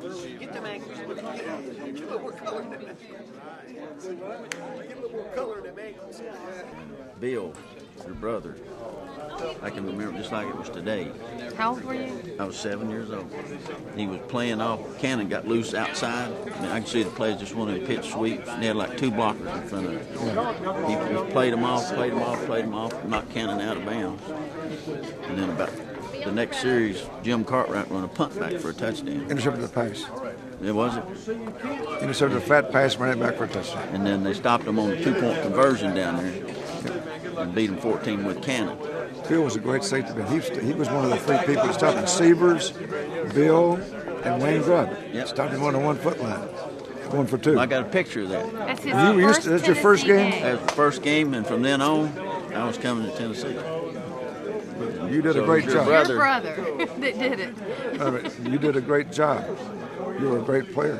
And my brother Bob has a lot of respect for you. He's a teammate. Yes, we were. It was. You We worked well together. Yeah, you did.